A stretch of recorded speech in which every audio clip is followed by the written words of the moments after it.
উনি আমাকে যে আদরের নমুনাটা দেখিয়েছে,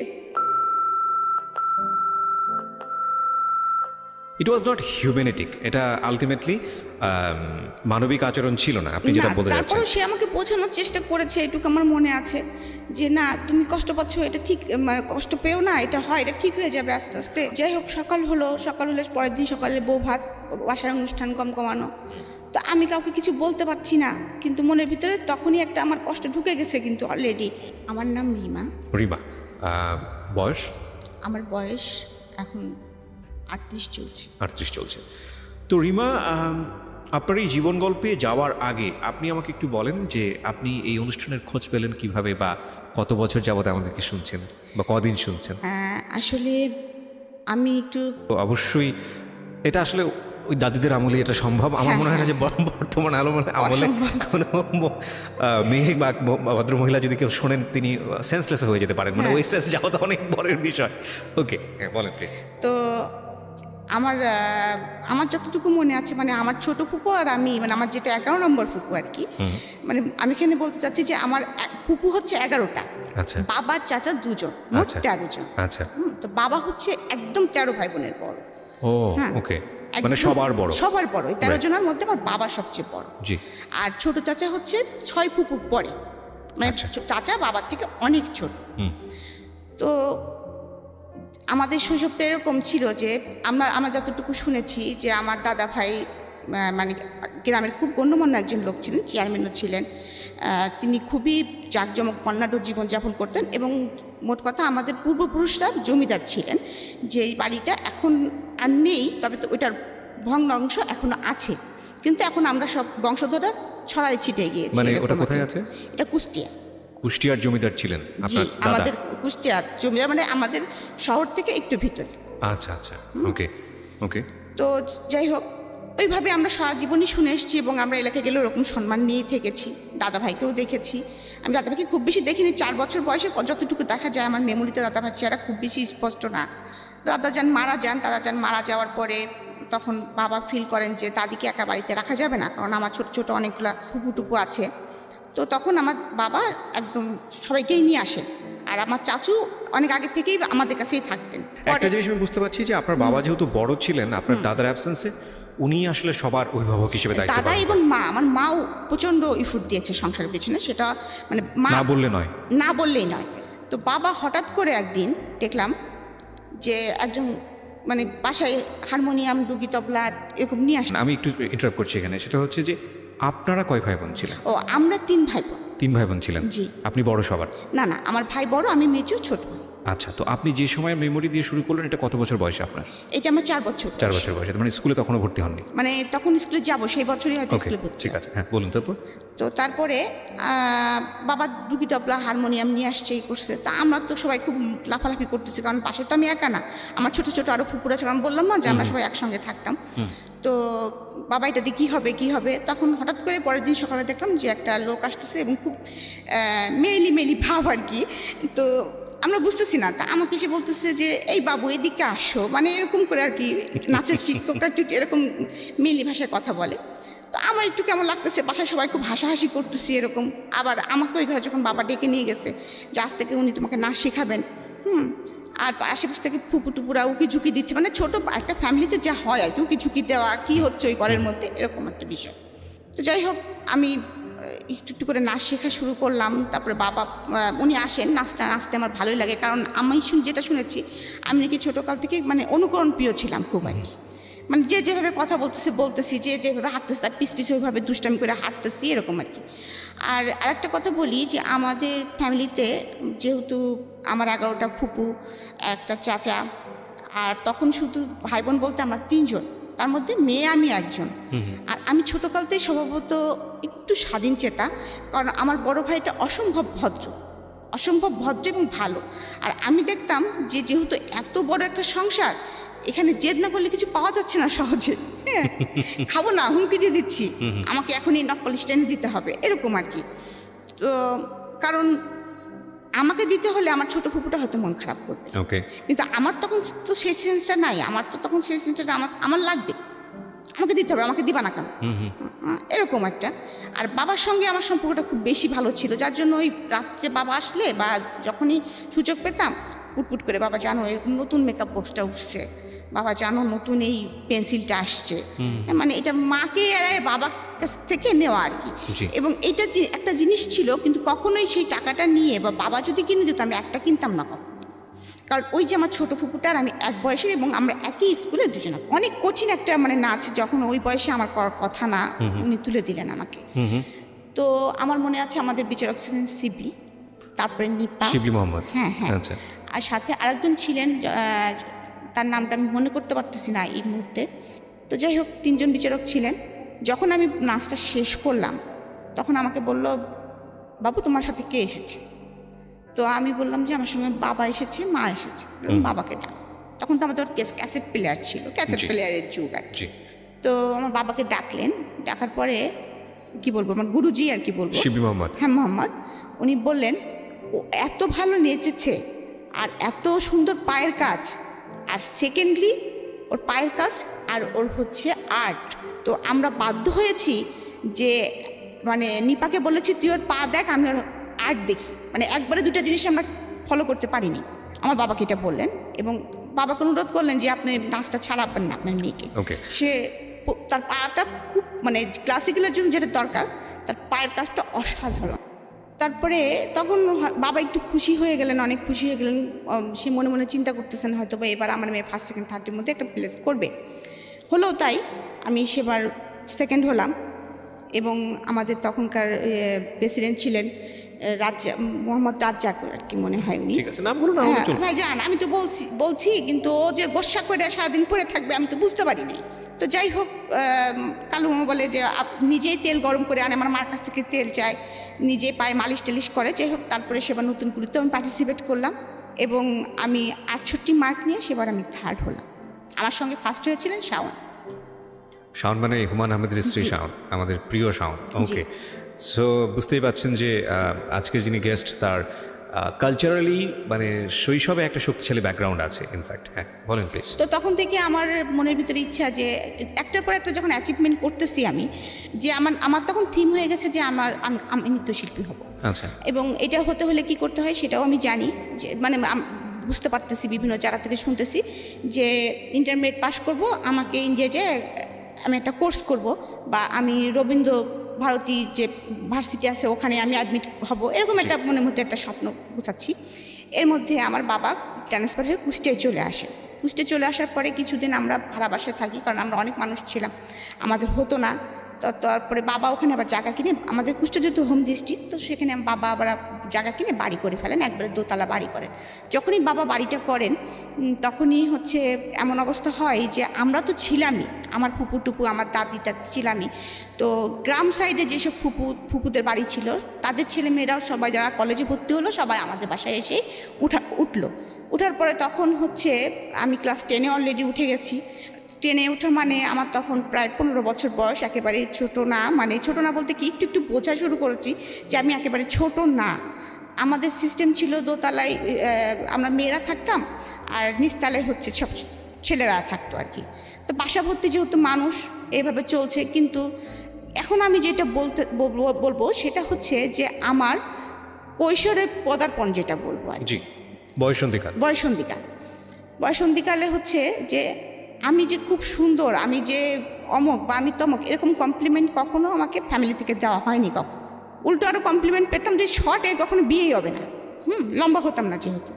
আর যেহেতু ওই যে ডান পিঠের স্বভাবটা ছিল তার জন্য আমি কিন্তু আমার গায়ের রং কিন্তু 2 ভাগ থেকে চাপা। তো স্কুলে যেতাম যখন, তখন দেখতাম যে কিছু কিছু ছেলেরা সাইকেল নিয়ে পিস যাচ্ছে। তো মজাই লাগতো আর কি, মজা লাগতো কি রে এই ছেলেটা পিস আসে কেন। আবার এমনও আছে কোনো দিন এসে হয়তো বলেও দিতাম বাসায় যে ভাই জানিস যাচ্ছিলাম আমাদের পাড়ার অমুক ছেলেকে দেখলাম, মানে ফুপাতো ভাই তো মেলাগুলায় বাসায়, আমার ভাইকেও বলতেছি, আমার ফুপাতো ভাইদেরকেও বলতেছি যে তারা আবার কি করছে, দেখা যায় যে তাকে যে শাসায় থুয়ে আসছে, তুই আমার বোনের পিস গেছিস কেন। এটা হয়তো বা আমি জানিও না বা আমার বাবাও জানে না। তো এইভাবে চলতেছে। যাই হোক, ওই সময় আমার তখনও স্ট্যান্ড বাই 2 ফুপুর বিয়ে হয় নাই। তো আমাকে নিয়ে প্রচণ্ড ঝামেলা শুরু হলো, মানে আপনার পিছিয়ে এরকমভাবে। হ্যাঁ, আমার পিছনে এ পাড়ার ছেলে লেগে গেল, ও পাড়ার ছেলে লেগে গেল, কেউ মানে বাসায় ফোন করে, কেউ ডিস্টার্ব করে, মানে স্কুলে তো ডিস্টার্ব করে, চিঠিপত্র তো দেয়। আর আমি আবার এখানে একটা বোকামি, এখন মনে হয় যে বোকামি করেছি, যে আমি আবার তাদেরকে পিটাইতাম। মানে বললো রাস্তার মধ্যে একটা প্রস্তাব দিল, এই চিঠিটা নাও, আমি জুতা পিটা করে চলে আসছি, দেখা যাচ্ছে যে বদমাইশ তোর চিঠি নেবো কিসের জন্য। হ্যাঁ, ওকে। তারপরে দেখা যাচ্ছে আবার বাসায় এসে আবার নালিশ করলাম, আমার ভাইরা যে আবার তাদেরকে পিটুনি দিল, আবার এ পাড়ার ছেলে হলো ও পাড়ার ছেলের সাথে মারামারি লেগে গেল। মানে এরকম মানে সিচুয়েশনটা তৈরি হয়ে গেল। অনেক সময় ফোন করে বাবাকে হুমকি দিত যে আপনার মেয়েকে তুলে নিয়ে যান, কি করবেন দেখি, ও যে আমাদের পিটাইলো মারাইলো, হ্যাঁ আপনার যে কাজটা করেন বাবা হয়তো জানেও না। সেকেন্ডলি আর একটা বিষয় লক্ষ্য করা গেল ফ্যামিলিতে, সেটা হচ্ছে এখন বুঝি যে আমি যেহেতু খুব আদরের ছিলাম, একটা মেয়ে ছিলাম, তো আমার বাবা চাচার মিলে আমি একটা মেয়ে, এবং এভাবে মানুষ হচ্ছে দেখে হয়তো বা আমার কিছু কিছু ফুপুদের মধ্যে গ্রো করা শুরু করলো। তাদের তো সবার ছেলে আছে, আমাদের বাসায় লেখাপড়া করে, কারোর সঙ্গে বাইচান্স যদি আমার কোনো ভাব হয়ে যায় তাহলে তো বাবা না করতে পারবে না। মানসিকভাবে একটু তখন খুব দ্বিধাগ্রস্ত হয়ে যায় যে কেন এরকমটা হচ্ছে। বাবা আগে বাইরে যেতে দিতেন, স্বাধীন ছিলাম, খেলতে যাওয়া বন্ধ, এর মধ্যে আমার নাচটাও বন্ধ হয়ে গিয়েছে। তো এরকম বাসায় খুব হইচই চলতেছে আর কি। বাবা আমাকে একদিন ডেকে বললেন যে মা, তুমি কারোর সঙ্গে এত ক্লোজ হয়ে না, তুমি তো সবার সঙ্গে খুব বেশি মেশো, হ্যাঁ তুমি একটা জিনিস মনে রাখবা যে তোমার নিজের ভাইয়া ছাড়া এখানে তোমার কেউ আপন ভাইয়া না। আর তুমি যদি রাস্তার একটা ছেলে ধরে নিয়ে আসো মা, সেটা আমি মেনে নিব, কিন্তু তুমি যদি আমার কোনো আত্মীয়তার সঙ্গে আত্মীয়তা করো তাহলে আমি সেটা মেনে নিব না। কারণ তুমি এখন বড় হয়েছো মা, তোমাকে এই কথাটা আমার বলা প্রয়োজন। কারণ আমি জানি তুমি তোমার মার সঙ্গে, আমি মার সঙ্গে কখনোই তেমন ফ্রি ছিলাম না, এখন ফিল করি যে মা কি জিনিস। হ্যাঁ, তখন কিন্তু মা হয়েছে কি, মা তো সারাদিন কাজে ব্যস্ত থাকতো, মার কাছে বকাটাই খেতাম বেশি আর কি, ওই জন্য মাকে ভালো লাগতো না। বাবা তো আদর দিত, বাবাকেই ভালো লাগতো আর কি, যেটা স্বাভাবিক যেটা হয় আর কি। তখন মা হচ্ছে ভিলেনের রোলটা পালন করতেছে আর কি, কারণ মা শাসন করেন। হ্যাঁ, তো তখন আমি হচ্ছে এমনকি আমি রাগ হলে, মার উপরে রাগ হলে মাকে বলতাম তুমি আমার মা না, তুমি আমার খালা। এমনকি একদিন ফকির আসছে, আমার আবার খুব ফকিরি ভিক্ষা দেওয়ার স্বভাব ছিল। রাস্তায় আপনার মানে কোনো রিক্সাওয়ালাকে দেখলে, মানে একটু বুড়ো মতো রিক্সাওয়ালা দেখলে ব্যাগে যা থাকতো দিয়ে দিতাম। আচ্ছা, মানে আমার এখনও সেই স্বভাবটা আছে, যার জন্য আমি অনেক বকাও খাই, এখনও সেই স্বভাবটা আমার আছে। তো যাই হোক, এরকম একটু মায়া দয়াপূর্ণমূলক ছিল মানুষ ছিলাম, যেমন যেদি ছিলাম অপরদিকে এই দিকটা ছিল আর কি। তো যাই হোক, এর মধ্যে আমার ফ্যামিলিতে খুব এটা নিয়ে খুব হইচই চলতেছে। বাবা ট্যাকেল দেওয়ার চেষ্টা করতেছে, পারতেছে না। এদিকে ফুপুরা বল কি আমার ছেলে তো এরকম ভালো পাস করতেছে, আমার ছেলের সাথে বিয়ে দিয়ে দাও। ও বলে যে না ঠিক আছে মিয়া ভাই, মেয়ের নাচটা বন্ধ করে দাও, এরকম।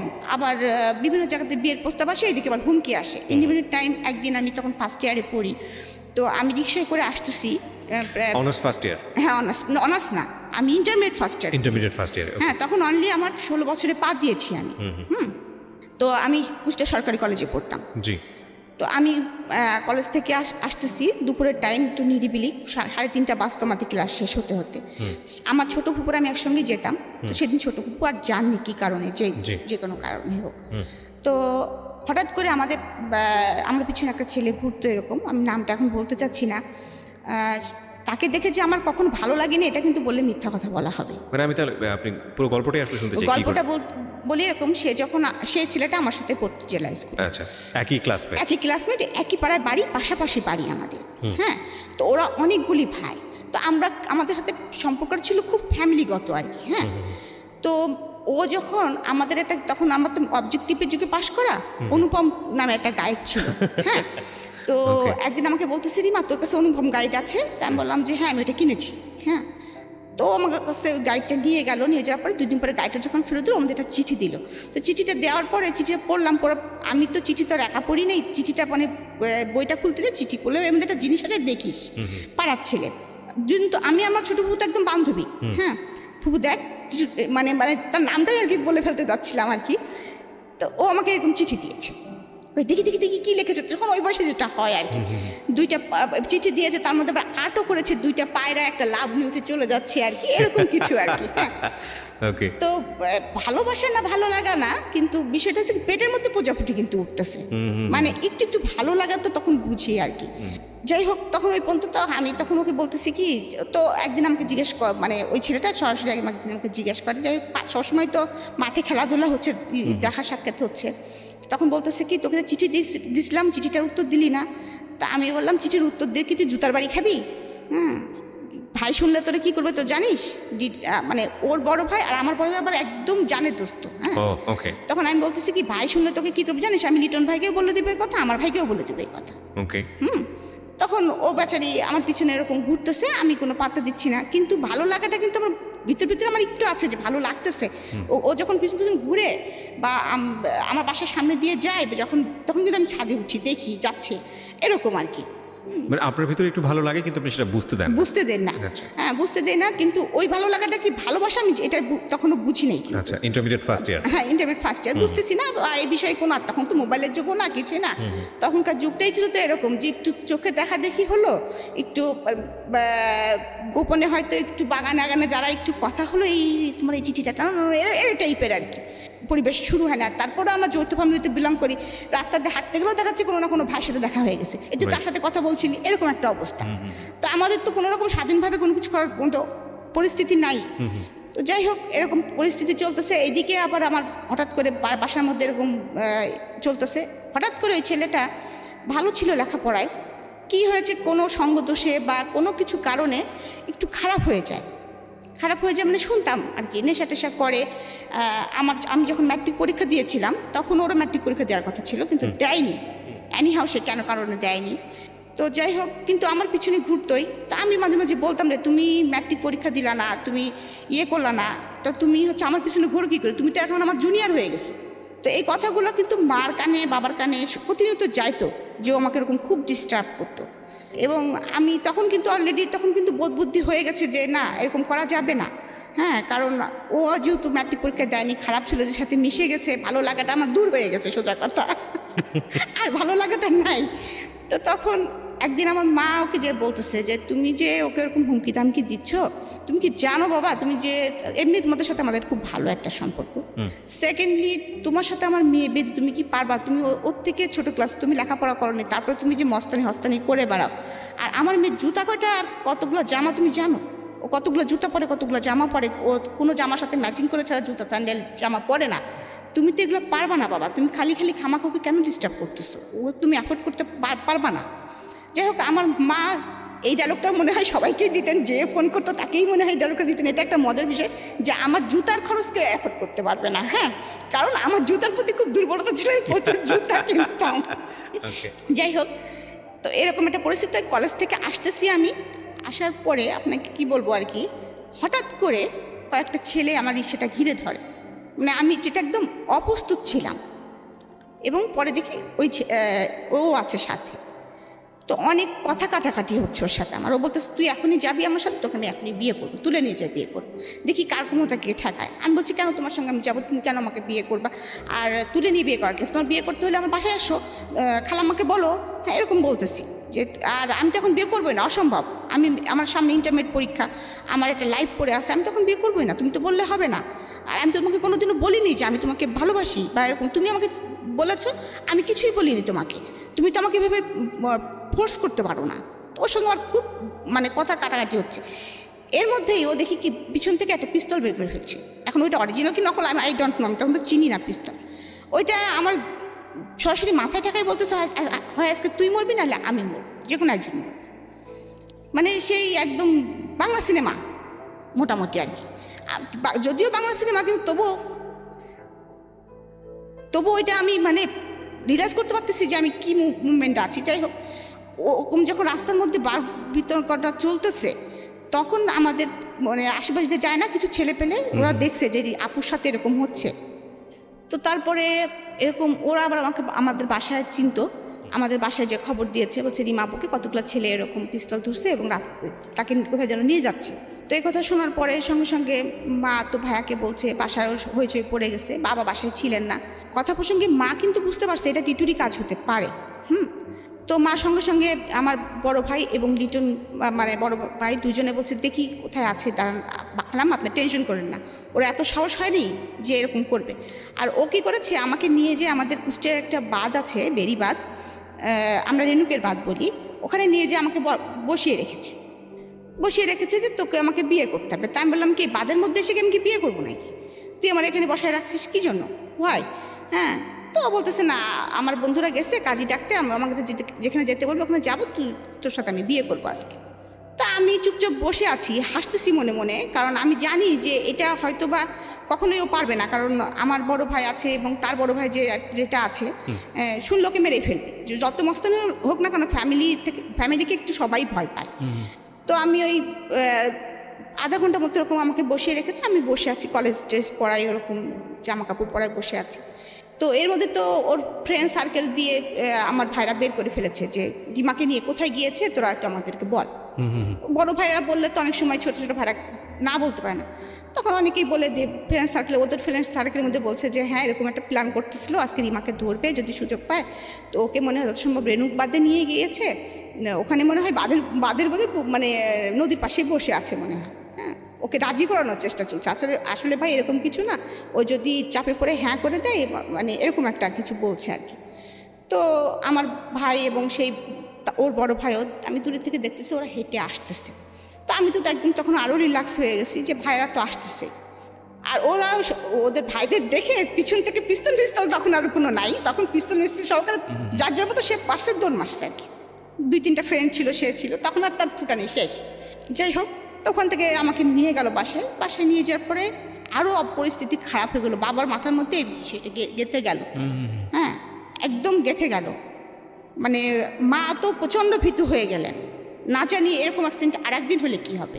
আজকে এই পাশের বাড়ির ছেলে করেছে, আর এক পাড়ার ছেলে করলে কী হবে, আর এক পাড়ার ছেলে হলে কী হবে, আমি মেয়েটাকে কীভাবে কী করবো, মান সম্মান। এইদিকে ফ্যামিলিতেও কারোর সাথে যদি আমার মেয়ের সম্পর্কে জড়া যায় তাহলেও আমার প্রবলেম। সবার কথা হচ্ছে রাজ্য সহ রাজকন্যা, আমার মেয়েটাকে কতটুকু তারা ভালো করবে আমি জানি না, হয়তো বা আমার সম্পত্তির দিকেই আসবে। এরকম বাসার মধ্যে বাবা মা খুব দ্বিধা এবং দ্বন্দ্বের মধ্যে আছেন, খুব সমস্যার মধ্যে আছেন।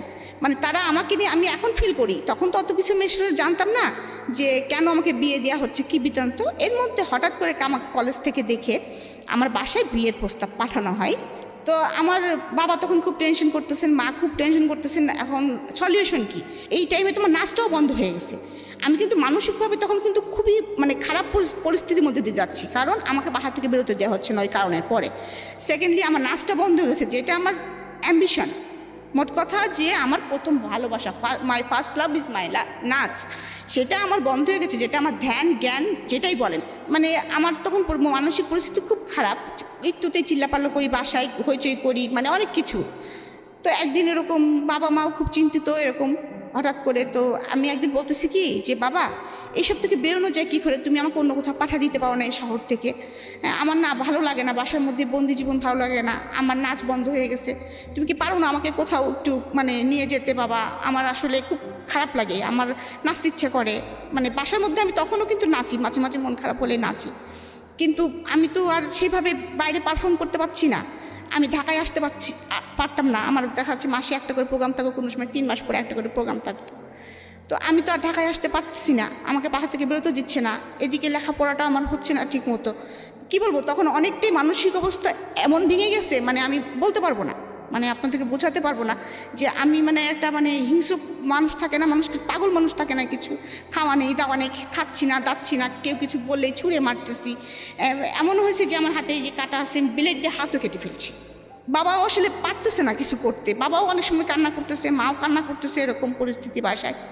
তো এর মধ্যে কলেজে একদিন আস্তে আস্তে একটু হওয়ার পরে তো আমার ভাইরা আমাকে সাথে করে নিয়ে যেত আর সাথে করে নিয়ে আসতো, যে কোনো একজন ভাই আমার সঙ্গে থাকতো। প্রিয় শ্রোতা, আমরা এই জায়গাটা একটা বিরতি নেব। চিন্তা করে দেখুন, একটা মেয়ে আমাদের সমাজে বড় হচ্ছে, সে যে শ্রেণীরই হোক না কেন, উনি যেই সোসাইটিতে বিলং করতেন, ওনার যে সার্কামস্ট্যান্সেস, যৌথ পরিবার, এবং যৌথ পরিবারের এরকম একটা মেয়ের দিকে এভাবে হাত বাড়ানো, এটা রিয়েলি টাফ। এবং খুব স্বাভাবিকভাবে তার ব্যাকআপটা অনেক শক্তিশালী। তার বাবা রোডসান হাইওয়েতে, তার এক চাচা সেই মুহূর্তে government officer, first class gazetted officer, সুতরাং সেই দিক থেকে কিন্তু তার একটা অনেক বড় ব্যাকআপ আছে। এবং তার যে কালচারাল ব্যাকগ্রাউন্ড, সেখানেও সে অত্যন্ত মানসিকভাবে শক্তিশালী একজন মেয়ে হিসেবে বড় হয়ে উঠছে। কিন্তু তারপরও আমরা আমাদের সামাজিকতার কথা চিন্তা করে, একটা পরিবার যখন এ ধরনের একটা ঘটনা ঘটে, কতটা ইনসিকিউর মনে করি এরকম একটা ঘটনাকে। এবং দেখুন যে প্রাণোচ্ছল একটা রিমাকে আমরা পেলাম শৈশবে, কিশোর জীবনের শুরুতে একেবারে বয়সন্ধিকালের সেই সময়টাতে এসে কিন্তু একটা ভয়ানক রকমভাবে ওকে একটা কনজারভেটিভ এনভায়রনমেন্টে বন্ধ করে ফেলার চেষ্টা করা হচ্ছে। এবং ওখানে উনি বলছিল যে আমার দোষটা আসলে কী, আমি তো কাউকে বলিনি যে আমাকে তুলে নিয়ে যাও, বা আমি তো কাউকে বলিনি যে বা আমি তাকে লাভও করি না সেই অর্থে। তো সেই জায়গাটা থেকে এরকম একটা কমপ্লেক্সিটি তার লাইফে চলে আসলো। তার স্বপ্নের জায়গাটা, তার যে নাচ, সেটা বন্ধ করে দেওয়া হয়েছে এবং অন্যরকম একটা এনভায়রনমেন্টের মধ্যে তাকে ফেলে দেওয়া হয়েছে। কিন্তু মাথায় গোলাপ পরবো এরকম। তো যাই হোক, তারা আমাকে দেখতে আসছে, আমাদের ড্রয়িং রুমটা ছিল নিচে, আমরা দোতলার থেকে আমাকে নিচে নামায় নিয়ে আসছে। ওরা আমাকে বিভিন্ন প্রশ্ন করতেছে। দু একটা মনে আছে প্রশ্ন? দু একটা প্রশ্নের মধ্যে যেমন নামাজ পড়তে পারি কিনা, তারপরে কোরআন শরীফ পড়েছি কিনা, তারপরে কিসে পড়ি, কোন সাবজেক্টে পড়ি। এর মধ্যে আর একটা ছিল যে তখন একটা নাটক হচ্ছিল, হেলাল নামের একটা চরিত্র ছিল আমাদের মধ্যে, ইন্দ্রধলক মিলনের মনে একটা নাটক হচ্ছিল টিভিতে। হেলাল নামের কাউকে চেনেন কিনা, এই নাটকটা আপনি দেখেন কিনা? হ্যাঁ হ্যাঁ হ্যাঁ, সম্ভবত রূপকথা। হ্যাঁ হ্যাঁ। তখন বলছি এই নাটকটা হচ্ছে, তখন তো আমাদের বিটিভি চলতো এবং তখন ওই নাটকগুলো আমরা খুব আগ্রহ সহকারে দেখতাম। তো আমি তখনও জানি না আমার হাজবেন্ডের নাম হেলাল, এই জন্য ওরা আমাকে প্রশ্ন করছে। হ্যাঁ, তখন বলছে হেলালের চরিত্রটা আপনার কাছে কেমন লাগে? কিন্তু ওখানে তো খালেদ খান তো ওখানে ভিলেন পুরা। হ্যাঁ, তাই আমি বেটা তো বদমাইশের লাঠি। মানে আমি তো সবসময় স্টেট কাট কথা বলি, আমি সরাসরি বলতেছি বেটা তো বদমাইশের লাঠি। হ্যাঁ, এরকম বলতেছি আর কি। তোরা আবার এটা নিয়ে খুব হাসাহাসি করছে আর কি। যাই হোক, তারপরে আমাকে আমার হাজবেন্ড ঠিকানা লিখতে দিয়েছে। হ্যাঁ, ঠিকানা লিখতে দিয়েছে যে আমার তোমার বাসার ঠিকানা লেখ। আমি এবার ঠিকানা লিখতে যে কুষ্টিয়া বানানটা এস এর ঘুল্লিটা কীভাবে দেয়, মানে একটু হলেও তো ভয় পাচ্ছি, ভুলে গেছি। হ্যাঁ, আমি আমার ফুফাতো ভাই সামনে দাঁড়ায় আছে, জিজ্ঞেস করছি এস কেমন করে লেখে রে, ওদের সামনেই জিজ্ঞাসা করতেছি। হ্যাঁ, ও আবার হেসে ফেলছে, বলছি তুই এস লিখতে পারছিস না। যাই হোক, এই পার্টটা চলে গেল এবং ওরা আমাকে দেখে আমাকে কিছু টাকা, একটা খাম দিল হাতে ধরায়। তো যখন আমি দোতলা সিঁড়ি নিচতলা থেকে, তো বললো তুমি এখন যাও, তোমার সাথে পরে আবার কথা হবে। বাবা বললো মা তুমি উপরে চলে যাও। তা আমি উপরে চলে যাচ্ছি আর ওই টাকাটা গুনতেছি আর হাসতেছি, দেখতেছি যে ওখানে 2000 টাকা আমার এরকম সামথিং কিছু। এবং বলতেছি আমার ছোটো ফুপু আমার সাথে আছে, আমি বলছি দেখ ফুপু, কালকে যাই একটা জিন্সের প্যান্ট কিনবো, একদম ঝাঁকানাকা একটা ব্লু প্যান্ট দেখে আসছি, ওইটা আমি কিনবই। এরকম। আর আমার যে বিয়ে হয়ে যাচ্ছে আমি এটা বুঝতে পারতেছি না। আমার মা একটা সাদা পাঞ্জাবির উপরে ফেব্রিক্স করে আমাকে যে পাঞ্জাবিটা বানাই দিয়েছে না, ওইটার সাথে আমি ব্লু প্যান্ট দিয়ে পরবো, মানে এরকম করে বলতেছি। খুব খুশি হয়েছে টাকাগুলো হাতে পেয়ে। এরকম 2-3 দিন যাওয়ার পরে আবার শুনি আমাকে দেখতে আসবে। এবার কারা আসবে? এবার মুরব্বী মহলরা আসবে। আচ্ছা, ওই হেলাল এটা হলো বলেছে। তা আমার বাবা নিজ থেকেই ওনাদেরকে তখন বলেছে আমার মেয়ে আমি বিয়ে দিব না।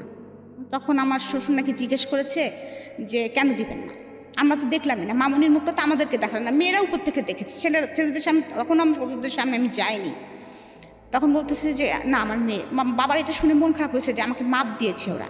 হ্যাঁ, আর আমাদের ফ্যামিলির তো এরকম না, এত অড না যে এখনো মেয়ে তোমার দাঁত দেখি, মেয়ে তোমার চুল দেখি, এইটাই পেরতো না। হ্যাঁ, বাবার এটা অবশ্যই প্রেস্টিজে লেগেছে। তো বাবা বলছে আমার মেয়ে আমি এখানে বিয়ে দিব না। এখানে বিয়ে দেবো না বলছে, আসলে আমি মেয়ে না এখন বিয়ে দিতে চাচ্ছি না, মানে কায়দা করে যা বলার হয়তো বাবা বলেছে এরকম। তখন আমার শ্বশুর নাকি বলেছে দেখেন আমরা আসলাম, ঠিক আছে মামুনিটাকে দেখি, বিয়ে দেবে না দেবে না আপনি পরে ডিসিশন নিন, আমাদেরকে একটু এক নজর দেখতে দেন। তো আমার মনে আছে যে আমাদের উপরেও একটা বসার রুম ছিল আর কি। তো ওনাদেরকে ওখানে ডেকে নিয়ে আসা হয় এবং আমি আর সামনে যাব না, কিছুতেই যাব না। আমার তখন একদম শুরু হয়ে গেছে, না আমি যাবো না, সামনে যাবো, ওদের সামনে যাবো, ওরা আমাকে মাপ দিচ্ছে, কী করছে না করছে, আমি যাবো ওদের সামনে। তো জোর করে ওয়ান কাইন্ড আমাকে ধরে নিয়ে আসা হয়। তো আমি যখন রুমে ঢুকলাম, ঢোকার পরে বসতে বললো, বসলাম। তো আমার শ্বশুর, মানে তখন এখন জানছি আমার শ্বশুর, তখন উনি আমাকে একটা মুরগির মতো লোক আর কি, আমাকে বলছে আল্লাহ মেয়ে তো অনেক ছোট, ও তো এখনও লম্বা হবে, ও তো লম্বা হওয়ার বয়স আছে, এরকম বলতেছে। বলে তখন বলতেছে কি দেখেন, আমার বাবাকে বলতেছে কাশেম সাহেব আপনি কি মনে করছেন না করছেন আমি জানি না, তবে ওকে দেখে আমার মনে হয়েছে আমার মা, আমার দাদি শাশুড়ি আমার মতো শর্ট ছিলেন। একটা বিরতি নেব প্রিয় শ্রোতা। জীবন নাটকের চেয়েও নাটকীয়, সবসময় এই কথাটা বলি আপনাদেরকে, life is more than drama. এবং আজকের গল্প হয়তো নতুন করে আরও একবার সেটা প্রমাণিত হবে। উনি একটা আংটি বের করে আমার হাতে পরিয়ে দেন যে আমি ওকে দোয়া করে গেলাম এখন আপনি আত্মীয়তা করবেন চলে গেছেন রাগ করে, যাই হোক। তো মা আবার বলেছে ও তার মেয়ে যদি সে বিয়ে দেয় তোদের এত মাথা ব্যথা কেন তোরা, এরকম যাই হোক ফ্যামিলি ক্রাইসিস মুভমেন্ট, সেগুলো আপনারা হয়তো বা না বললেও বুঝতে পারবেন যে কি যৌথ পরিবারে যেটা হয় হয় আর কি, সব দিক দিয়ে চলতেছে। আবার কেউ বলতেছে এই মেয়ে একদিনও ভাত খেতে পারবে না, স্বামী সংসারে দিয়ে ওর বাপ খালি খালি দিচ্ছে, চলে আসবে, এরকম চলতেছে। এরকম করতে করতে তো তখন বাবা আমাকে ঢাকায় নিয়ে আসেন।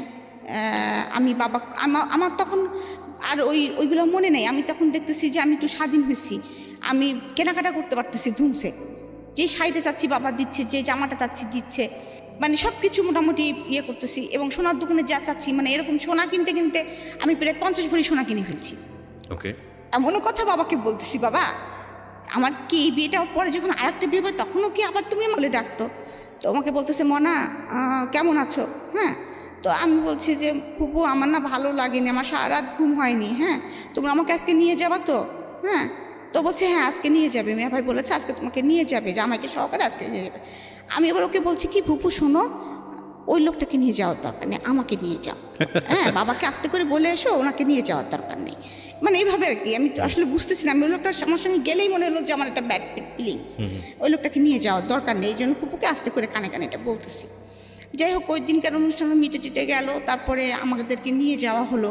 তো আমার বেডরুমেই আমি ছিলাম আর কি। সেখানেও আমার বাবা মা তো আর কোনো কিছু খেয়াল করে না। আমার বাবা মার ধুম লেগে গেছে, বাড়িতে অনেক লোক, পুপুরা ধুম লেগে গেছে যে জামাকে কোন পিঠা খাওয়াবে, জামাকে নতুন জামা ফার্স্ট আসছে আমাদের বাড়িতে, যৌথ পরিবারের জামাই মানে আমাদের বাড়িতে একদম মনে করেন যে আনন্দ উৎসব। আর আমি হয়েছে কি যে এই একদিন দুই দিনে মানে আমার ফ্যামিলি থেকে যেহেতু আমি একটু দূরে, আমি আমার ফুপাতো ভাই বোন টোন এদের পেয়ে ওদের সাথে সবসময় থাকি, ওদেরকে পেয়ে আমার জামার কথা আমি ভুলে গেছি। মানে এমনিও তো ওর কথা আমার মনে থাকার কথাই না, তারপরে ওই যে আমার সাথে একজন লোক আসছে তার দিকে আমার কোনো ইয়ে নাই। আমি কিন্তু ওদের সাথেই মানে বাসায় যেই ঢুকেই আগে আমি কিন্তু শাড়িটা খুলে আগে কিন্তু আমি স্কার্ট পরে ফেলছি, বুঝছেন। ফেলে আমি আমার মতো মানে আবার দৌড়ানো শুরু করছি ঘরের মধ্যে, একবার এর সাথে এই গল্প করি, ওর সাথে ওই গল্প করি। কিন্তু এর মধ্যে হঠাৎ করে আমার এক ফুফাতো ভাই, ওর সাথে খুব ফ্রেন্ডলি সম্পর্ক ছিল, আমার থেকে 2 বছরের বড়। তো ও আমাকে জিজ্ঞাসা করতেছে মনি তোর মুখ চুখ দেখে তো ভালো, ওই যে বললাম আপনাকে যেটা সাইন দেখে বলছে ভাল লাগতেছে না তো, হ্যাঁ। তখন আমি বলতেছি কি যে ভাই জানো লোকটা না একটু ভালো না, হ্যাঁ লোকটা না খুব খারাপ, অনেক চরিত্র খারাপ, এভাবে বলতেছি লোকটা। হ্যাঁ আমি যে বাংলা সিনেমার ভিলেন দেখো না, ওই রকম জানো, এখন এরকম বলতেছি। তো বলার পরে তখন আমার ভাই আবার হাসতে হাসতে বলছে কই, মানে আমাকে সান্ত্বনা দেয়। আমি তো দেখলাম যে মিঠুন চক্রবর্তীর মতো, হ্যাঁ এরকম আর কি কথাবার্তা হচ্ছে। যাই হোক আমার সংসারটা এইভাবে আর কি আগায় যাচ্ছে। আমি শ্বশুর বাড়িতে যাই আসি, বাবার বাড়িতেও থাকি, কিন্তু আমি কিন্তু এইগুলো আসলে তখন কিন্তু বুঝি না যে শ্বশুরবাড়ি গেলে কাজ করতে হয় কি করতে না হয়, কিন্তু বুঝতে পারতেছি না। আমি একদম থতমত খেয়ে হা করে বসে আছি যে আমাকে এই ধরনের হয়তো কেউ কখনো বলেনি, হ্যাঁ আমি তো আসলে এরকম কথা কোনোদিনও বলে নাই আমাকে কেউ। তো আমি খুব মন খারাপ করে ওনাদেরকে তাকায় আসে, আসলে উনি কী বলতেছে। আমি বলতেছি মা আমার নাক ফুটো নেই সেই জন্য রাগ করতেছেন, আমি এটাও বুঝি নাই। যখন বলছে এই মেয়ের নাক ফুটো নাই, আমি নাক ফুটো জানো না, হ্যাঁ জানে, হ্যাঁ কী বাড়িতে বিয়ে দিছি মেয়ের হচ্ছে নাক ফুটো না থাকলে ছেলের অমঙ্গল হয় এটা জানে না, এরকম বলতেছে। তা আমি বলছি এইটার জন্য মনে উনি রাগ করছে। তা আমি বললাম ওই যে জেদি ছিলাম, আমি সে নাক ফুটোর যখন এতই সমস্যা, আচ্ছা ঠিক আছে। আমি একদম নিজের যে ঘরটায় থাকতাম, এমনকি আমি ওই ঘরে যখন যে ঘরটাকে আমাকে থাকতে দেওয়া হয়েছে, যে সেই ঘরটার পরিবেশটা এরকম ছিল যে একটা শুধু খাট, ড্রেসিং টেবিল নাই কোনো, একটা টেবিল আর একটা স্টিলের আলমারি, আর কিছু নেই ওই ঘরে। ও আর একটা আলনা ছিল, যে আমি কখনো মানে আমার ঘরটা তো অনেক সাজানো গুছানো, তখনকার সময় চেস্টের ড্রয়ার একদম ম্যাচিং করা সব কিছু। তখন এইটা আমার বাবা মা কিন্তু খেয়াল করেছে, আমার বাবা মা খেয়াল করেছে এবং তারা কিছু বলেনি, এবং তারা কিন্তু অলরেডি ফার্নিচারের অর্ডার দিয়েছে আমার জন্য আর কি। এবং আমার ঘরে যে একটা ওই পাশে যে রঙিন টিভি নাই এটাও খেয়াল করেছে তারা, সাদা কালো টিভি দেখে তারা। ফ্রিজ একটা ছোট, কিন্তু বাড়ি কিন্তু 4 বাড়ি, 2টা ফ্লোর নিয়ে আমরা থাকি, কিন্তু ফার্নিচারের ডিজাইনগুলো সব পুরাতন এরকম আর কি। আচ্ছা, জাস্ট লাইক বাবারা হয়তো এটা খেয়াল করেছে। তো আমার রুমের সাথে কোনো অ্যাটাচড বাথও ছিল, যেটা আমি কখনো কোনোদিন অভ্যস্ত না, আমি আর আগেই বলেছি, সেটা আমার একটা প্রবলেম হচ্ছিল। এখানে একটা বিষয় খেয়াল করবেন, উনি যে বিষয়গুলো আনছে ছোট ছোট করে, সেগুলো হয়তো বলার মতো না, কিন্তু খুব আপনি যেটা বলছিলেন 16টা বছর নিয়েই কিন্তু সেখানে গেছেন, হ্যাঁ, এবং এই 16টা বছরে তাকে কীভাবে ট্রিট করা হয়েছে, কীভাবে বড় করা হয়েছে, কী আচরণ তার সঙ্গে করা হয়েছে, কী ধরনের পরিবেশের মধ্যে সে থেকেছে, সে সব কিছু নিয়ে কিন্তু ওখানে গেছে। সুতরাং এটাকে যদি রাতারাতি ধাক্কার কবলে পড়ে যায় তাহলে এটার ভবিষ্যৎ ভালো হবে না, এটাই ধরে নেওয়া যায়। জানি না কি হয়েছে, ওকে বলুন তারপর। তো তারপরে যাই হোক, আমি এগুলো কিছু বলি না, কিন্তু আমি যে আসলে আমি এখন নিজে ইমাজিন করি সেটা হচ্ছে যে ওই সময় এরকম বুবা কেমন করে হয়ে গিয়েছিলাম। হ্যাঁ, না বোবা বেশিক্ষণ থাকবেন না, এটা আমরাও জানি, কারণ কেন বোবা হয়ে সিচুয়েশন গিয়েছিলাম। ডিমান্ড হচ্ছে এমন একটা জিনিস মানুষ একটা পর্যায় পর্যন্ত সেভ করতে পারে। ইভেন তখন আমি মনে করি এটা সেভ না, এটা হচ্ছে জমায়। তো জমায় মানে হচ্ছে কি, ধনুকের তীরটা যখন আপনি টানবেন প্রথম পর্যায়ে কিন্তু ছাড়লে আপনি এটা বেশি দূর যাবে না, তো তখন মনে হয় কি ঠিক আছে তীর তো আসবে না, কিন্তু তারপরে জমতে যখন একবার টানার পর এক্সট্রিম লেভেলে যখন টানা হবে, টানার পরে যখন ছাড়া হবে তখন কিন্তু গতিটা যায়। তো যে যত বেশি টানতে পারে, মানে যে তত বেশি সাইলেন্স থাকতে পারে, সে যখন বাস্ট হয় সে তত বেশি পরিমাণ শব্দ করে বাস্ট হয়। তো আমরা একটা জিনিস মনে করি, সেটা মেয়ে হোক বা ছেলেই হোক না কেন, যখন আমরা কারোর প্রতি অত্যাচার করছি কিংবা কেউ যখন একটা জিনিস মানিয়ে নিচ্ছে, চাপতেছে ভিতরে, চাপার ক্ষমতাটা ভালো, কিন্তু এটা যদি এমন হয় যে চাপতে অনেক দিন ধরে চাপার পরে সে বাস্ট হলো, তাহলে ক্ষতি হওয়ার সম্ভাবনাটা বেশি। তার চেয়ে বরং একটু চাপলে একটু বের করে দিল, একটু চাপলে একটু বের করে দিল, সেটা অন্য জিনিস। কিন্তু ওনার ক্ষেত্রে বোধহয় বিষয়টা ওরকমই হয়েছে। জি রিমা, তারপর কি হলো? তারপরে আমি মানে জেদ করে ঘর আটকাই, মানে নিজের গেট আটকাই দিলাম, দিয়ে সুতো নিছি। আমার ছোট নদকে বললাম নিজের নাক নিজেই পোড়াবেন? হ্যাঁ, নিজের নাক নিজেই ফুটো করে ফেলছি। করেছেন? হ্যাঁ, আমি বললাম না যে বিলেট দিয়ে হাত কাটতে যখন পারি, তখন তো ওই জেদ উঠলে তো আমি ওইটাও করতে পারি, বাইক চালাতে। আমার বিয়ের পরপরই আমার বাবা আমার হাজব্যান্ডকে একটা বাইক কিনে দেন। আচ্ছা। যে তাহলে যখন তখন আমার মেয়ের সাথে করে আসতে পারবে, আমার মেয়েকে সাথে করে একটু ঘুরবে। কারণ আমার আবার বাইকে চড়ার খুব অভ্যাস ছিল, কারণ ভাইয়াদের সাথে বাইকে চড়তাম, কোথাও নিয়ে যেতে হলে বাইকে যেতাম, বাবার সাথে আবার যেতাম, যার জন্য আমি বাইকে চড়তে খুব পছন্দ করতাম। বাবা এটা জানতো, তো এরকম মাঝে মাঝে যাওয়া হতো। কিন্তু ওনার সাথে কি সম্পর্কটা আমার কেমন ছিল, মানে ঝগড়াঝাটিও ছিল না, আবার তার সঙ্গে খুব ফ্রি ছিলাম এরকমও না। যে সংসারে কী হচ্ছে সেটাও আমি তাকে বলতাম না। মানে হয়েছে কি, তার সঙ্গে আমার দেখা যাচ্ছে হতো খুব কম, ভয় পেতাম তাকে আমি, এবং কি বলে ডাকবো এটাও কিন্তু আমি বুঝতে পারতাম না। আমাকে কেউ ডাকতে বলে কোনো সময় ভাই বলে ডাকতাম, ভাই আপনাকে ডাকতেছে। আবার কখনো বলতাম কি দাদা ভাই আপনাকে ডাকতেছে, এরকম বুঝতাম না আর কি, বুঝতে পারছিলাম না আসলে যে আমার কি করণীয়। তো আমার মনে হচ্ছিল যে হয়তো বা মাকে বলতাম যে মা আমার কাজটা করলে মনে হয় ভালো হয়, উনি তো একটু রাগ টাগ করে। তো আমার মা বলতো যে শ্বশুরবাড়ির সবাই এরকম, তখন আমিও তো কাজ করি, হ্যাঁ করতে হয় মা এগুলো, একটু তুমি শাশুড়ির সঙ্গে একটু হেল্প করবা। এখন হেল্প করা বলতে আমার মা তো অতটা বোঝে নাই যে হেল্প বলতে কি বোঝাচ্ছে আর কি, হয়তো বা শাশুড়ির সঙ্গে একটু করলাম, কিন্তু হেল্প বলতে আমি ওই বাড়ির একটা বউ, আমার যে এত দায়িত্ব আমি কিন্তু তখন কিন্তু বুঝতে পারতেছি না যে এবারে আমি একটা বউ, আমার 5টা ননদ, আমার অনেক দায়িত্ব, এবং আমার শাশুড়ি একটু অসুস্থ, আমাকে অনেক দায়িত্ব নিতে হবে, এটা কিন্তু আমি বুঝতে পারতেছি না। আর আমার হাজব্যান্ড কোনো প্রকারে আমাকে কিন্তু হেল্প করতেছে না, হাজব্যান্ড কিন্তু বলতেছে না বুঝায় তোমাকে এগুলো করতে হবে ওইগুলো করতে হবে। হ্যাঁ, সে কিছু এমন তেমন হলেই আমার হাতে হয়তো একটু মানে অনেক জোরে না, এটা কি এরকম করে নাকি, হ্যাঁ রুটি এরকম বেঁকাতে রাখানো, এবার কোন দেশে জাপানি রুটি, মানে উনি এবার একটু কথা এভাবেই বলে, হ্যাঁ এটা কি চায়না থেকে আগত, মানে এভাবেই কথা বলে সে আর কি। তো আমি এগুলো আর কি খুব ভালোভাবে নিতে পারছিলাম না, যে আমি তো আসলে পারি না, হ্যাঁ, এবং মানসিকভাবে আমাকে সাথে করে যে মার্কেটিং করে, এবং আমি অনেক সময় কাঁদতাম যে বাবা আমার কাছে তো টাকা নাই, হ্যাঁ আমার কাছে তো টাকা নাই, আমি তো চটপটি খেতে পছন্দ করি, আমাকে তো কেউ চটপটি ফুচকা খাওয়াতে নিয়ে যায় না, এই করে না। বাবা আমার মনে আছে সে টাকা আমাকে অনেক সময় যাওয়ার সময় 5,000 10,000 করে টাকা দিয়ে দিত, এইগুলো আবার দেখা যাচ্ছে আমি আমার ননদদের পিছনেই খরচ করতাম। এই তোরা কী কিনবি বল, আমার কাছে টাকা আছে, আমি কিন্তু আসলে ওইভাবে কখনোই, ওরা আমাকে আপন না মনে করলো, আমি কিন্তু সবসময় এইভাবে। আবার দেখা যাচ্ছে যে ভাবি তোমার না অনেক সুন্দর সুন্দর আংটি, এই তো আংটি নিবি, আমার না বক্স ভর্তি আংটি আছে, নিয়ে যেয়ে দিয়ে দিতাম ওদের, ওরা কয়টা নিয়েছে সেটাও কিন্তু আমি কোনোদিন খেয়াল করতাম না এরকম। তারপরে আমি এরকমভাবে আমার সংসার চলছে, এর মধ্যে আমার পরীক্ষা এসে যায়, তো মা বলে পরীক্ষা তো দিতে হবে তোমাকে। তা আমি বলি বিয়ে দিছো তো আবার পরীক্ষা দিব, কারণ আমার আর পড়ালেখার প্রতি তেমন কোনো আগ্রহ নাই আর কি, সারাদিন কাজ করে আমার আর ইচ্ছা করে না পড়ালেখা করি। আচ্ছা। তো আম্মা কী করতেন, আম্মাকে দুপুর মানে 4টার দিকে এসে নিয়ে যেতেন প্রাইভেট টেভেট পড়ায়, আবার আম্মা আমাকে মানে সন্ধ্যার পরে যখনই প্রাইভেট পড়া শেষ হতো মা আমাকে দিয়ে যেতেন। আচ্ছা, এটা নিয়েও কথা শুরু হলো আর কি। এটা নিয়ে ডাক্তার ভাই আমার সময় যে কথাগুলো বলতেছে আমি সেটাই আর কি বলতেছি, আমি তখন তত কিছু বুঝি না।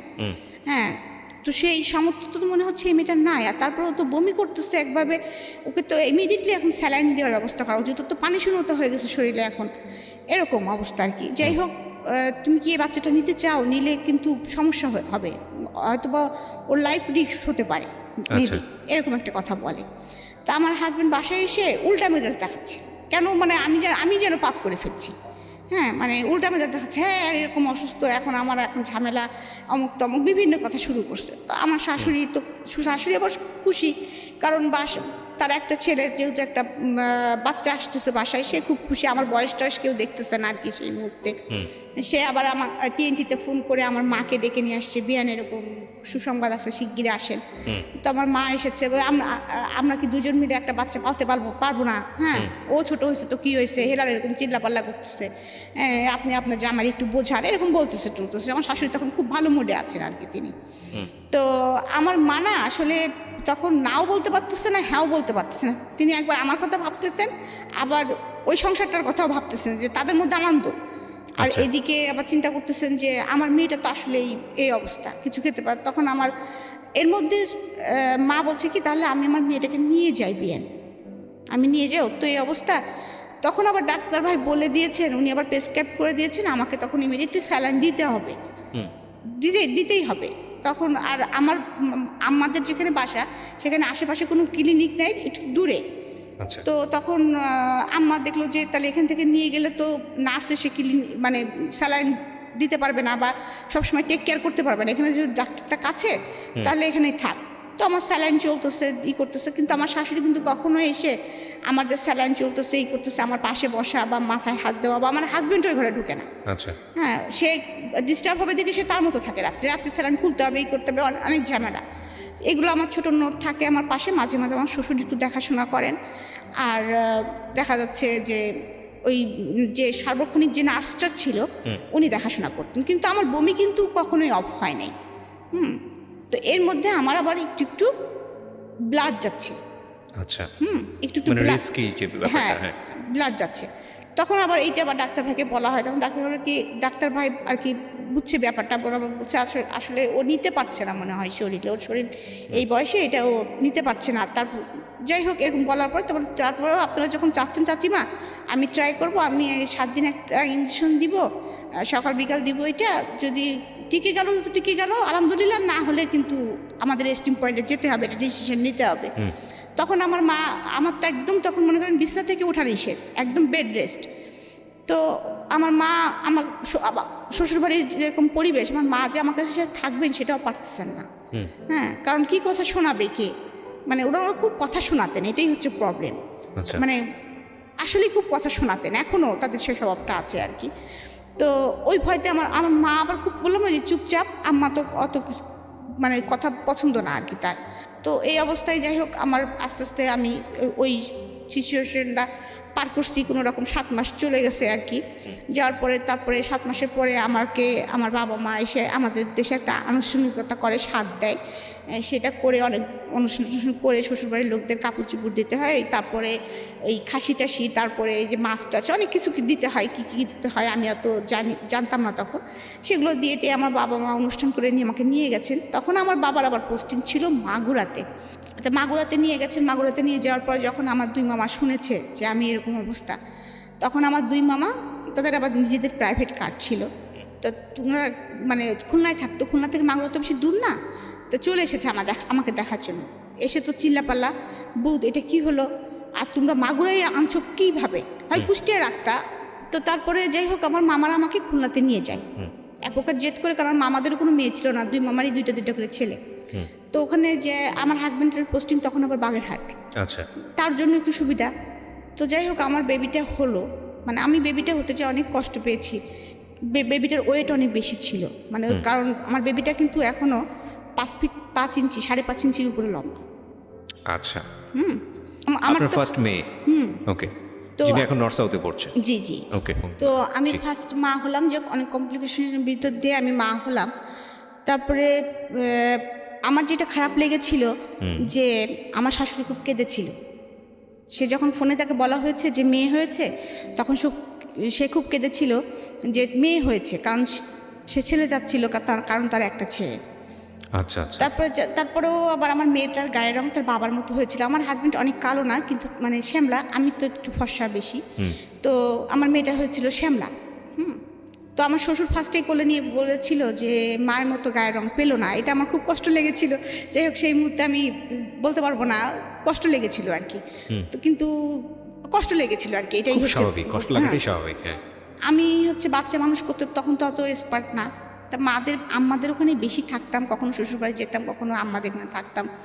তো এরকম করতে করতে সময় যাচ্ছিল। কিন্তু হচ্ছিল কি, আমি শ্বশুরবাড়ি যখন থাকছিলাম তখন তো আমার ননদদের আরও বিয়ে হয়েছে, সবারই বাচ্চা কাচ্চা আছে।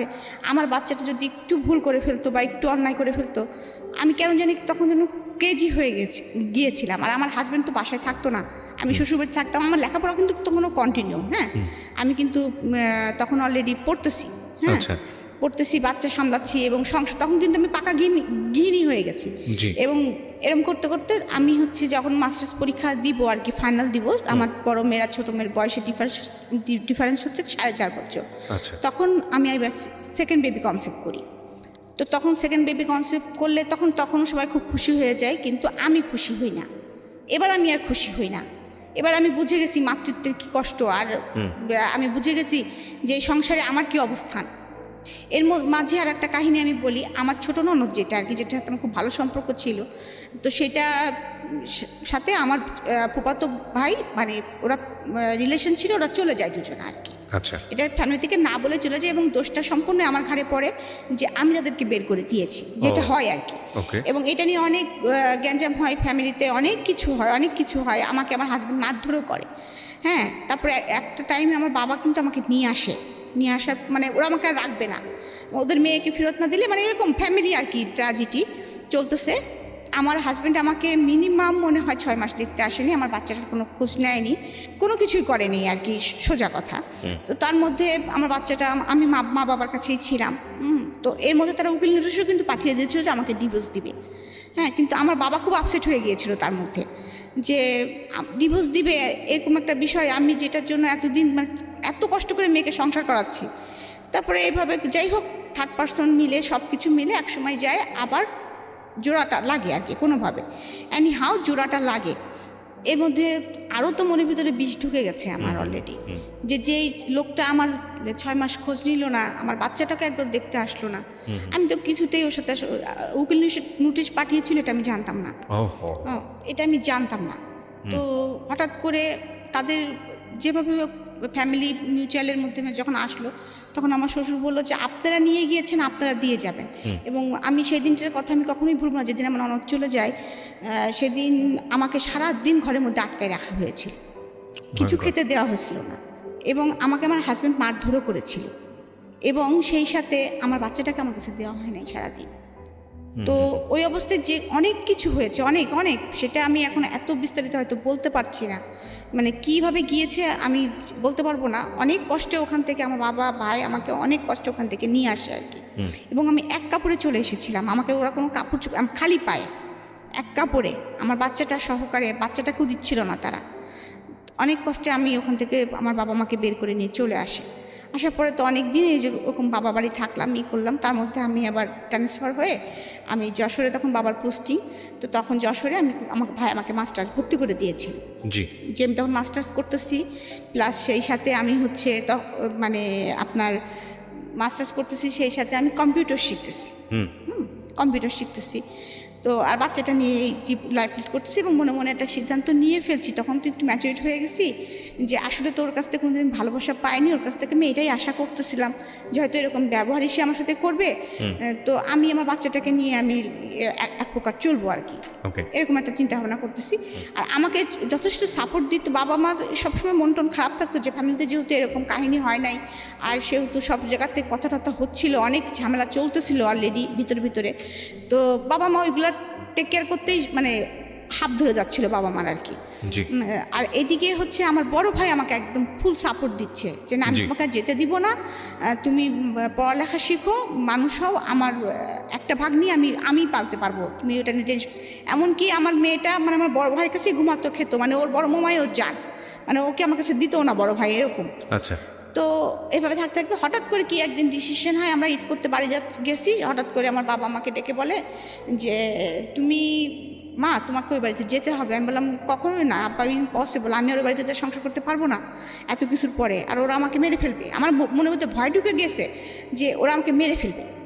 তখন আমার বাবা আমাকে জড়ায় ধরে কান্না করে বলতেছে যে মা, তুমি কি আমাদের, তোমার চাচার, আমার সবার কি মৃত্যু মরা মুখ দেখতে চাও, নাকি তুমি তোমার সুখটা বেছে নিতে চাও? তো অবভিয়াসলি তখন মানে কি মনে হয়েছে আমি জানি না, কারণ বাবাকে আসলে তো আমি খুবই ভালোবাসতাম, আমি মানে এখনও ভালোবাসি। স্ট্যান্ড বাই, আমাকে যদি কেউ বলা হয় তো আমি আমাকে যদি বাচ্চাদের নামও বলা হয় তবু বলবো আমার বাবাকে আমি বেশি ভালোবাসি। এবং আল্লাহর কাছে আমি মাঝে মাঝে এমনও বলি যে আল্লাহ, যে আমার বাবা যেদিন মৃত্যু হয় সেদিন যেন আমারও মৃত্যু হয়। আর মানে একদম হোপলেস হয়ে যায়। আমি তখন বলি যে আমি যাবো বাবা, আমি বলি যে বাবা আমি যাব, যাই হোক না কেন আমি যাবো। তো এরকম পরিস্থিতির ভিতরে আমি যাচ্ছি, আমার মানে মনে হচ্ছে যে মানে কোনো কুল কিনারা নাই, আমার মনে হচ্ছে এরকম। তারপরে যাই হোক, এর মাঝে কিছু একটা হয়ে মিল মহব্বত হয়, যাই হোক আবার সংসার করতেছি। আমার ননদের সাথেও তাদের আবার মিউচুয়াল হয়ে যায় আর কি, মিউচুয়াল হয়ে যায়, কিন্তু আমি আর আমার হাজব্যান্ড কথা বলতাম। ও এর মধ্যে এরকম কথা শুনতে আমি একবার হচ্ছে মানে সুইসাইড অ্যাটেম্প করি। তারপরে আমার বাবা সিদ্ধান্ত নেয় না যে আমি আর দিব না। তারপরেও আবার 3-4 মাস ওরকম যায়, তার মধ্যে আমার আবার অসুস্থ হয়ে পড়ি, সেটা হচ্ছে অ্যাপেন্ডিসাইটের অপারেশন হয়। তখন আমার হাজব্যান্ডকে আমার বাবা ফোন করে না, আমি ফোন করি, আমি বলি যে আমার এরকম অপারেশন হচ্ছে, আমি যদি কিছু হয় তুমি আমার বাচ্চাটাকে দেখো, বাবার পরিচয় অ্যাটলিস্ট রেখো, ও নানা নানির কাছে থাকবে, তুমি বাবার পরিচয়টা রাখো।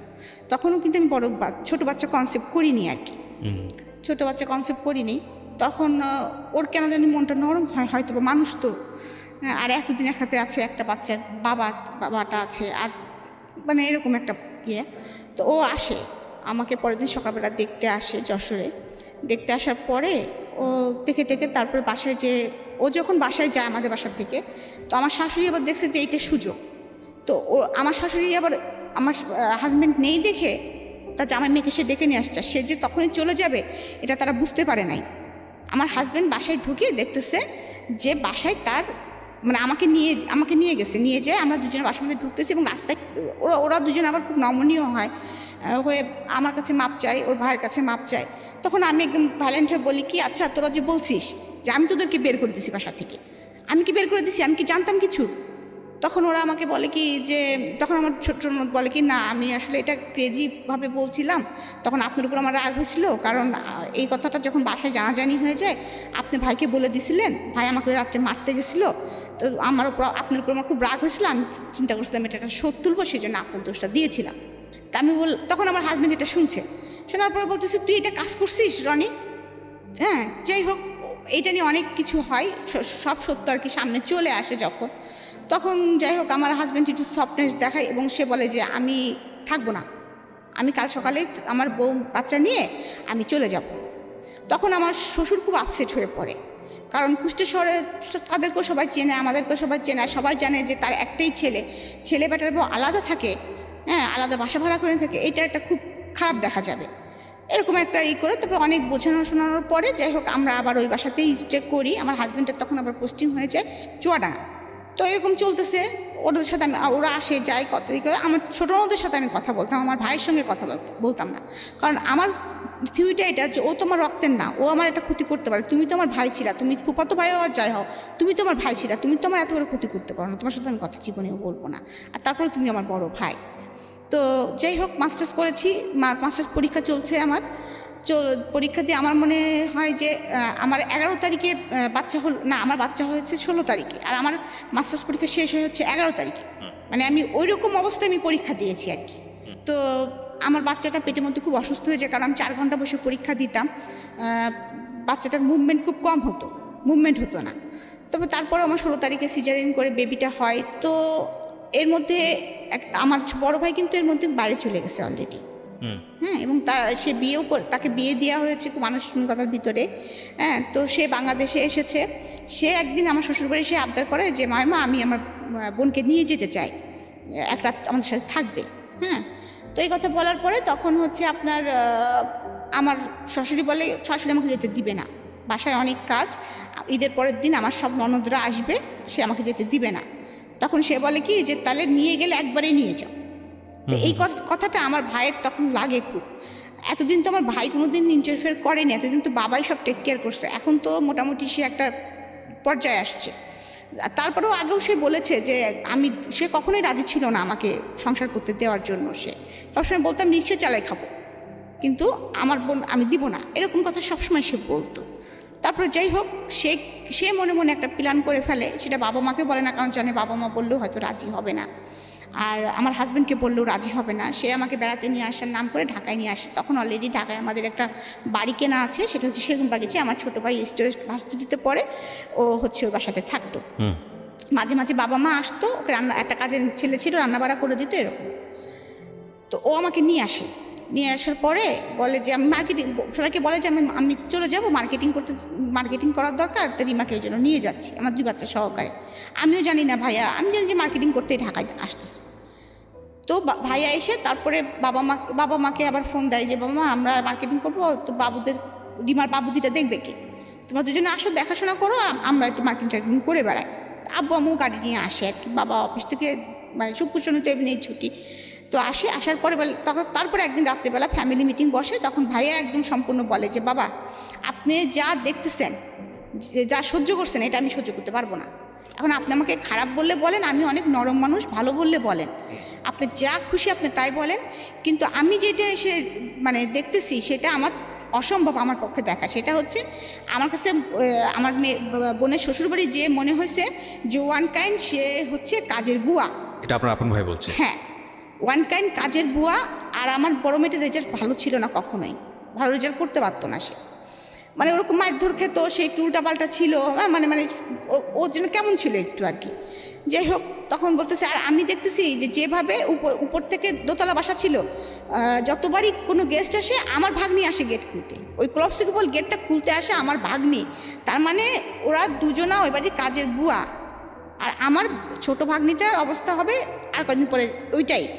আমি এটা মেনে নিতে পারছি না। আমার একটা বোন, তার বাচ্চারা, ওর জীবনটা যেরকম হয়েছে ওর বাচ্চা দুটার জীবনও সেরকম হবে, এটা আমি মেনে নিতে পারছি না। আপনারা আমাকে বকলে বকেন, ভালোবাসলে বাসেন।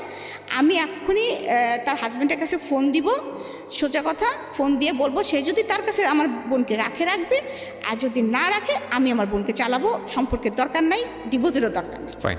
কখন জানি কি হয় এরকম একটা দোলাচল অবস্থা, এবং আমাদের প্রেডিকশনের জায়গাগুলো এখন পর্যন্ত নট প্রুফ। আমি সবসময় একটা কথা বলি যে জীবন গল্পে আপনি কোনো বাকি আসলে অনুমান করতে পারবেন না এরপরের বাকি গিয়ে কি ওয়েট করছে আপনার জন্য। লাস্ট 2টো গল্প যদি বলি যে এই ধরনের গল্পের গোড়াপর্তন হয়েছিল আবিদা সুলতানার হাত ধরে। আবিদা সুলতানা এই যাবৎকালে জীবন গল্পের, ঢাকা এফএমের জীবন গল্পের সবচাইতে পপুলার বলবো, মানে সবচাইতে মানুষের বেশি শোনা গল্পের মধ্যে একটি, এবং ইউটিউবেও সেটার ভিউ প্রায় 2 মিলিয়নের কাছাকাছি। তো আবিদা সুলতানার পরে আমরা বেশ কয়েকটা এপিসোড, মানে গত 2 থেকে 3টা এপিসোড আগে আরেকজনের যে খেয়ালির যে জীবন গল্পটা, খেয়ালি এবং আবিদা সুলতানের জীবন গল্পের মধ্যে অদ্ভুত কিছু মিল আছে। এবং এরই ধারাবাহিকতায় আজকের যেই রিমার যে জীবনের গল্প, সেখানে হয়তো অনেকেই মনে করেছিলেন বা করছেন এখনও, যেহেতু আমরা শেষ পর্যায়ে আসিনি, যে রিমার জীবন গল্পটাও ঠিক সেরকম না। শুধু নাটুকুই বললাম, রিমা আমরা যেখানটায় ছিলাম। তো আমার বাবার তখন কিছু ভাইয়ের উপরে বলতে পারে না, মানে সেও ততদিনে আসলে বুঝে গেছে আসলে যে এখানে আসলে রাইট কি অনরাইট কি। আর কথা হচ্ছে যে বাবা সারা জীবন মান সম্মানই দেখলা, সারা জীবন তুমি মান সম্মানই দেখলা, কিন্তু কষ্টটা দেখছো না। আমাদের একটা বোন যে এত কিনা আল্লাহ দিয়ে, এবং তার 2টা বাচ্চা আল্লাহ দিয়েছে, এবং সেই 2টা ভাগ্য এরকম হতে যাচ্ছে শুধু তোমার মান সম্মানের জন্য, আর কোনো কিছু না। আমাদের অর্থনৈতিক কোনো সমস্যা নাই, আমাদের পারিবারিক কোনো সমস্যা নাই। কি হয়েছে, ডিভোর্স হবে না, দরকার হলে ওর মতো থাকবে, বাচ্চা 2টা নিয়ে থাকবে। ডিভোর্সই তো শেষ কথা না, মানুষ তো এইভাবে বাচ্চা নিয়ে বাঁচে। সেই ছেলে যদি বিয়ে করতে চায় করুক, আমার বোন তাকে ডিভোর্স দিবে না। তোমার তো দুর্নাম হচ্ছে না, কিন্তু তার লাইফটা তুমি এরকম করে নষ্ট করে কেন দিচ্ছ? তার সাথে তার 2টা বাচ্চার লাইফ তুমি নষ্ট করে দিচ্ছ। বাবাকে অনেক বোঝায় এবং মা তো একদম খুবই রাজি। মা তো অনেক দিন থেকেই ফিল করতেছে আমার কষ্টটা আসলে। তো তখন আমার শুরু হলো নতুন জীবন। আমি তো ভয়ে আর শ্বশুর বাড়িতেও যোগাযোগ করতে পারতেছি না। আর এদিকে আমার ভাই তো ফোন করে আমার হাজব্যান্ডকে বলছে যে আমার ভাগ্নিদের অলরেডি সে স্কুলে ভর্তি করে দিয়েছে, ফ্লড স্কুলে ভর্তি, দুজনকে, একজনকে নার্সারিতে আর একজনকে ক্লাস 2-তে ভর্তি করে দিয়েছে। আর এদিকে আমার হাজব্যান্ডকে বলেছে যে তুমি যদি, আগে থেকে জিজ্ঞাসা করেছো অবশ্য ফোন করে, যে তুমি যদি তোমার সঙ্গে রাখো আমাদের নো অবজেকশন, কিন্তু তোমার সঙ্গে যদি না রাখো আমার বোন তোমাদের বাড়িতে আর থাকবে না। আচ্ছা, ও ঢাকায় থাকবে এখন থেকে ওর বাচ্চা নিয়ে। তো এই কথা বলার পরে তুমি কি মতামত দিচ্ছ? তুমি যদি নাও তাহলে আমাদের কোনো কথা নেই। আমার হাজব্যান্ড বলে যে সাতক্ষীরার অবস্থা ভালো না, সাতক্ষীরা নোনা এলাকা, আমার বাচ্চা দুটো অসুস্থ হয়ে যাবে, মা এসে এখানে শ্যুট করতে পারবে না, আর এখানে অনেক মানে আমি এখানে নিয়ে আসলে ও পারবে না আর কি, সোজা কথা এই কথা বলে। আর কারণ সে কখনোই আসলে কোনো দায়িত্ব নিতে চায় না। আচ্ছা, এই জন্য সে সুন্দরভাবে কথা বলার পর আমার একটু রাগারাগিও করে যে তাহলে এবারই আব্বা আম্মার ওখানে অসুবিধা কী হচ্ছিল। হ্যাঁ, বলে সে অসুবিধা তো তুমি খুব ভালো করে জানো, তোমাকে তো এক্সপ্লেন করার কিছু। আমার বাবার ভাইয়ের সাথে একটু আর কি রাগারাগি হয়েছে আর কি। তো আমার হাজব্যান্ড 3 মাস রাগ করে আসেনি ঢাকাতে, আমাদের কোনো খরচও দেয় নাই। আর আমার তো কোনো সমস্যা এখানে হচ্ছে না আল্লাহর রহমতে, কারণ মা অলরেডি তখন 2টা কাজে মানুষ দিয়ে গিয়েছে। কারণ আমার বাচ্চা 2টাই ছোটো, কোচিং আমি নিয়ে যাই। আর আমার ছোটো ভাইকে এবং বড় ভাই বলেছে যে তুমি মানে চলে যাওয়ার আগে যে তুমি পারবা না তোমার একটা বোনের দায়িত্ব নিতে, আমি তোমাকে ফিনান্সিয়াল সাপোর্ট দিব, তুমি খালি বোনটাকে আর ভাগ্নি 2টাকে দেখে রাখবা, আমাদের নিজেদের বাড়ি যেহেতু কোনো সমস্যা নেই এখানে। তো আমার ছোটো ভাইটাও অনেক ভালো। হ্যাঁ, আমরা আসলে 3 ভাই বোন খুব ফ্রেন্ডলি, যেটা সত্যি কথা আমি বলবো। বড় ভাইয়া খুব চুপচাপ, আর আমি আর আমার ছোটো ভাইটা খুব আমোদে। তো ও কি করা শুরু করলো, এখান থেকে আমার জীবনে যখন এখানে আমি থাকা শুরু করলাম, আমার বাচ্চাদের প্রচুর টেক কেয়ার করতো পড়াশোনার থেকে, কারণ ওরা তো মফস্বল এলাকার মানে কুষ্টিয়া লেখাপড়া থেকে। হ্যাঁ, সুতরাং ওদের লেখাপড়াটা, তারপরে ওদের বেড়াতে নিয়ে যাওয়া, যেমন আমার বললাম আমার বড় মেয়েটার মানসিক সমস্যা, মানে ও ডিসিশন নিতে পারতো না, আমি ওই মাংসটাকে আমি নিব না, মানে ওইটা যে ওইটাও কোনো সময় মাথায় করতে পারতো না, এরকম মানসিকতা হয়ে গেছিলো দাদিবাড়ি থাকতে ওর। তো আমি একসময় বুঝতে পারলাম যে মানসিক, মানে তখন আমার নিজেই একটু মানে আমার তো তখন নিজেরও মানসিক অবস্থা খারাপ ছিল, আমি ওর মানসিক অবস্থা কীভাবে বুঝবো। যখন আস্তে আস্তে আমি রিয়েলাইজ করতেছি যে সব বাচ্চার মতো তো আমার এই বাচ্চাটা না, কেমন যেন জড়সড় হয়ে থাকে, কেমন যেন খোলামেলা না, হ্যাঁ এরকম আর কি করতেছি। তখন ওর সঙ্গে আমি আস্তে আস্তে মানে খুব ভালো, মানে আমার ছোটো ভাই আমাকে বললো যে আপু আপনি কি বুঝতে পারতেছেন, এবং ও আমাকে ডাক্তারের কাছেও নিয়ে যায় যে আপুর সামথিং প্রবলেম আছে, মানে আলটিমেটলি কাউন্সিলিংয়ের জন্য। হ্যাঁ, কাউন্সিলিংয়ের জন্য আমাকে মুহিত কামালের কাছে নিয়ে যাওয়া হয়। তখন উনি যেভাবে হয়তো ভাইকে বলছিলেন বা আমাকে কিছু ওষুধ দিয়েছিলেন এবং বলেছিলেন যে আসলে দীর্ঘদিনের না পাওয়ার সমস্যাটা থেকে ওর ভিতরে অনেক ক্ষোভ সৃষ্টি হয়েছে। হ্যাঁ, মানে এইভাবে আর কি অনেক কিছু বলেছিলেন। যাই হোক, তো ওইভাবে ওকে টেক কেয়ার করতে হবে আপনাদেরকে, এবং সবচেয়ে ভালো হয় যদি ওনার হাজব্যান্ড ওনাকে সাপোর্টটা দেন। তো সেই সাপোর্টটা তো আমার পক্ষে মানে সম্ভব না, আমার ফ্যামিলি দিতে পারবে না। তো সেই সাপোর্টটা, হাজব্যান্ডের সাপোর্ট তো আসলে কেউ দিতে পারে না। তারপরেও আমার ছোটো ভাই চেষ্টা করেছে, সে আমাকে বেড়াতে নিয়ে গেছে, আমি কবিতা লিখতে পছন্দ করতাম, আমি গল্প লিখতে পছন্দ করতাম, আমার পুরাতন আমি যে ডায়েরি লিখতাম সেটা আবার খুঁজে বের করেছে, আপু দেখেন আপনার এই কবিতাটা অনেক সুন্দর না। তো তারপরে আমরা দল বেঁধে চলেন আপু কক্সবাজার চলে যায়, মানে ও আমার লাইফটাকে সুন্দর করে গোছানোর চেষ্টা করতেছে আর কি। এদিকে বড় ভাই ইনস্ট্রাকশন দিচ্ছে, ও গোছানোর চেষ্টা করতেছে। আমার হাজব্যান্ড এর মধ্যে, আমার ছোটো মেয়েটা খুব ভালো রেজাল্ট করে, খুবই ভালো রেজাল্ট করে। এর মধ্যে কিছু 3 মাস পরে সে আসা যাওয়া শুরু করলো আর কি, তেমন কোনো ঝগড়াঝাটি না, কিছু না, নর্মাল চলতেছে। তার মধ্যে মানে 15 দিন 1 মাস পর আসে আর কি, সাতক্ষীরা থেকে এরকম। আমার ছোটো মেয়েটা অনেক ভালো রেজাল্ট করে ইংলিশ মিডিয়াম থেকে, একদম অল স্কুলের ভিতরে ও মানে ওদের সেকশনের যে 4-5টা সেকশন মিলে ও একদম টপ করে আর কি। তো সেবার আবার আমার শিক্ষামন্ত্রী এসে স্কুলে ওদের প্রত্যেকটা যারা টপ করেছে তাদেরকে প্রাইজ দেওয়া হয়। তো এই কথা ওর বাবা যখন শোনে, ও দাদু যখন শোনে, তাদের রাগটা একটু পড়ে যায় আর কি, যে না অন্তপক্ষে বাচ্চা 2টা মানুষ হচ্ছে অ্যাটলিস্ট। হ্যাঁ, ও যতই হোক, আমার শ্বশুর কিন্তু আসলে কখনো অত খারাপ ছিল না, কিন্তু একটা জিনিস ছিল কি, সে প্রতিবাদ করতো না, বলতো না কিছু, আমাকেও কিছু বলতো না, আমার শাশুড়িকেও কিছু বলতো না, এরকম ছিল আর কি। তো উনি হচ্ছে খুশি হয়ে যায়, খুবই খুশি হয়ে যায়। আমি ফোন করে বলি, বাবা এরকম বাবু তো ফার্স্ট হয়েছে এরকম, ওকে ডাকতো টুকটুকি বলে, আমার ছোটো মেয়েটাকে, আমার শ্বশুর। তো বলছে আমি চাপা টুকটুকি তো ফার্স্ট হয়েছে, এবং অল স্কুল এই যেখানে আমি ছবি পাঠাচ্ছি এরকম এরকম, তারা খুব খুশি হয়ে যায়। তো তখন থেকে আর ঢাকায় থাকার বিষয়ে তাদের আর কারোর অবজেকশন থাকে না আর কি, মানে থাকে না, মানে এরকম চলছে আর কি। এর মধ্যে আমার মার খুব ছোটোকালের শখ ছিল যে আমি খুব কথা বলতে পারি, এই জন্য মা মনে করতেন যে আমাকে ব্যারিস্টারি পড়াবেন। হ্যাঁ, তো মা একদিন আমাকে বলতেছে, মা তুমি ল ভর্তি হতে পারো না, এখানকার কোনো কলেজ টলেজ একটু খোঁজ নাও না, তুমি ল ভর্তি হতে পারো কি না। তো আমি তখন বলতেছি যে আম্মা আবার পড়াশোনা করবো, আমার তো পড়াশোনা এখন মাথার মধ্যে ঢুকে না। তো বলতেছে দেখো না চেষ্টা করে। তো বাবাকে সাথে করে গেলাম, যাওয়ার পরে আমাদের সেগুন বাগিচার আশেপাশে, তো বাবা ঢাকা কলেজে গেলেন, তারপরে গেলাম সেন্ট্রাল ল কলেজে। সেন্ট্রাল ল কলেজের পরিবেশটা ভালো লাগলো, তখন ওখানে ভর্তি হয়ে গেলাম। তারপরে ওখান থেকে যাই হোক বাচ্চা কাচ্চার লেখাপড়া চলছে, আমি নিজে লেখাপড়া ল ভর্তি হয়েছি, লেখাপড়া করছি, এদিকে মাস্টার্স করেছি, এদিকে আমার লেখালেখি চলছে। আমার ছোটো ভাই কিন্তু আমাকে সব কিছু মানে ফিরিয়ে দিয়েছে আর কি, মানে ও আমাকে ঢুকিয়ে দিয়েছে যে আপু এরকম এরকম। এবং আমার কোনো ভালো মোবাইল ছিল না, মানে মোবাইল ছিল না বলতে বাটন মোবাইল ছিল। ও কিন্তু আমাকে ফার্স্ট যে মোবাইলটা আমার জন্মদিনে গিফট করে আর কি, তখন স্যামসংয়ের সবচেয়ে দামি মোবাইলটা। ও টাকা জমাই ভাইয়া ওর জন্য কিছু খরচ পাঠাতো, ওরও একটা বাইক ছিল, বাইকের তেলের খরচ পাঠাতো, ও আমাকে ওইটা সারপ্রাইজ করে। তখন আমি ওই ফেসবুক দেখা শুরু করলাম, ফেসবুক খুললাম, আস্তে আস্তে আমি আপগ্রেড হচ্ছি আর কি। আমি সেই আগের রিমাটা আর কি হচ্ছি আস্তে আস্তে, স্লোলি। তো মানে আমার অনেক দিন পরে মনে হচ্ছিল কি, মানে যখন আমি একটু করে হচ্ছি, নিজেই অনুধাবন করছিলাম যে মানে আই অ্যাম ব্যাক, আমি ব্যাক। এবং আমার আগে তো এমন হতো যে আমি কোনো জায়গায় কথা বলতে গেলে জড়াই ফেলতাম, মানে অনেক সময় আছে। তখন আমি দেখলাম যে যখন আমি বাচ্চাদের নিয়ে স্কুলে যাচ্ছি, গার্জেনদের সাথে মিশতেছি, ল ক্লাসে যাচ্ছি, ফ্রেন্ডদের সাথে মিশতেছি, তারপরে হচ্ছে এর মধ্যে আমি একটা ওষুধ কোম্পানির সাথে জড়িত হই, তাদের অ্যাডভার্টাইজমেন্ট করতাম।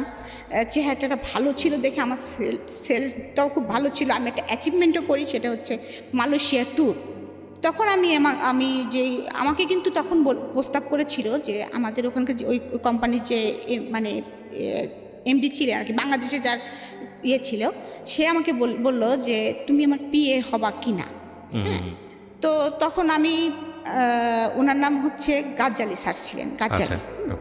তো উনি আমাকে প্রস্তাবটা দিলেন, দেওয়ার পরে আমাদের একটা পরীক্ষা হলো, পরীক্ষাতে আমি ভালো স্কোর করি, মানে বলা, তারপরে টকিং, সব কিছুর উপরে। কিন্তু তখন আমাকে একটা মেয়ে আমাদের সাথে ছিল যে থার্ড পজিশন করলো, নাম হচ্ছে রিনা। তো রিনা বললো, রিমা পা আপনার তো জবটার দরকার নেই, আমি তো জানি আপনার অবস্থা অনেক ভালো, হ্যাঁ, কিন্তু রিমা পা বিশ্বাস করেন আমার এই জবটা খুব দরকার, কারণ আমি ডিভোর্সি, আমার হচ্ছে একটা বাচ্চা আছে, আমি ভাইদের সাথে থাকি, আমার খুব দরকার এই জবটা। হ্যাঁ, তো তখন আমি বলেন ওষুধ সেল করে আর কি হয়, একটা ফিক্সড ইনকাম হলে সেটা আমার জন্য খুব বেটার হয়। তখন আমিও দেখলাম যে পিএ মানে কি, যে আমাকে তার সাথে সব থাকতে হবে, আমি বাচ্চা দুটোকে টাইম দিতে পারবো না সব সময়। হ্যাঁ, আর আমার কাছে আমার বাচ্চা দুটো কিন্তু অনেক গুরুত্ব, সব কিছুর ঊর্ধ্বে কিন্তু আমার বাচ্চা দুটো। আমি কখনো আমার বাচ্চা দুটাকে বললাম না, যত কাজই থাক তাদের কাজ সেরে তারপরে আমি সব কিছু করেছি। আমি যত দুঃখে কষ্ট যত কিছু থাকি, ওদের দুজনের মুখ দেখলে আমি সব কিছু কেন জানি ভুলে যাই এখনো। হ্যাঁ, রাইট নাও।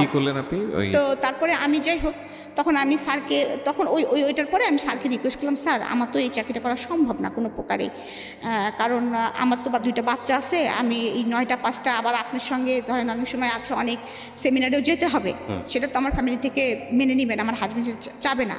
তো আমি এই চাকরিটা করবো না, আপনি রিনাকে এই চাকরিটা দেন। তো ওরা আবার বলছে সেকেন্ড পজিশন যে আছে সে করুক না কেন।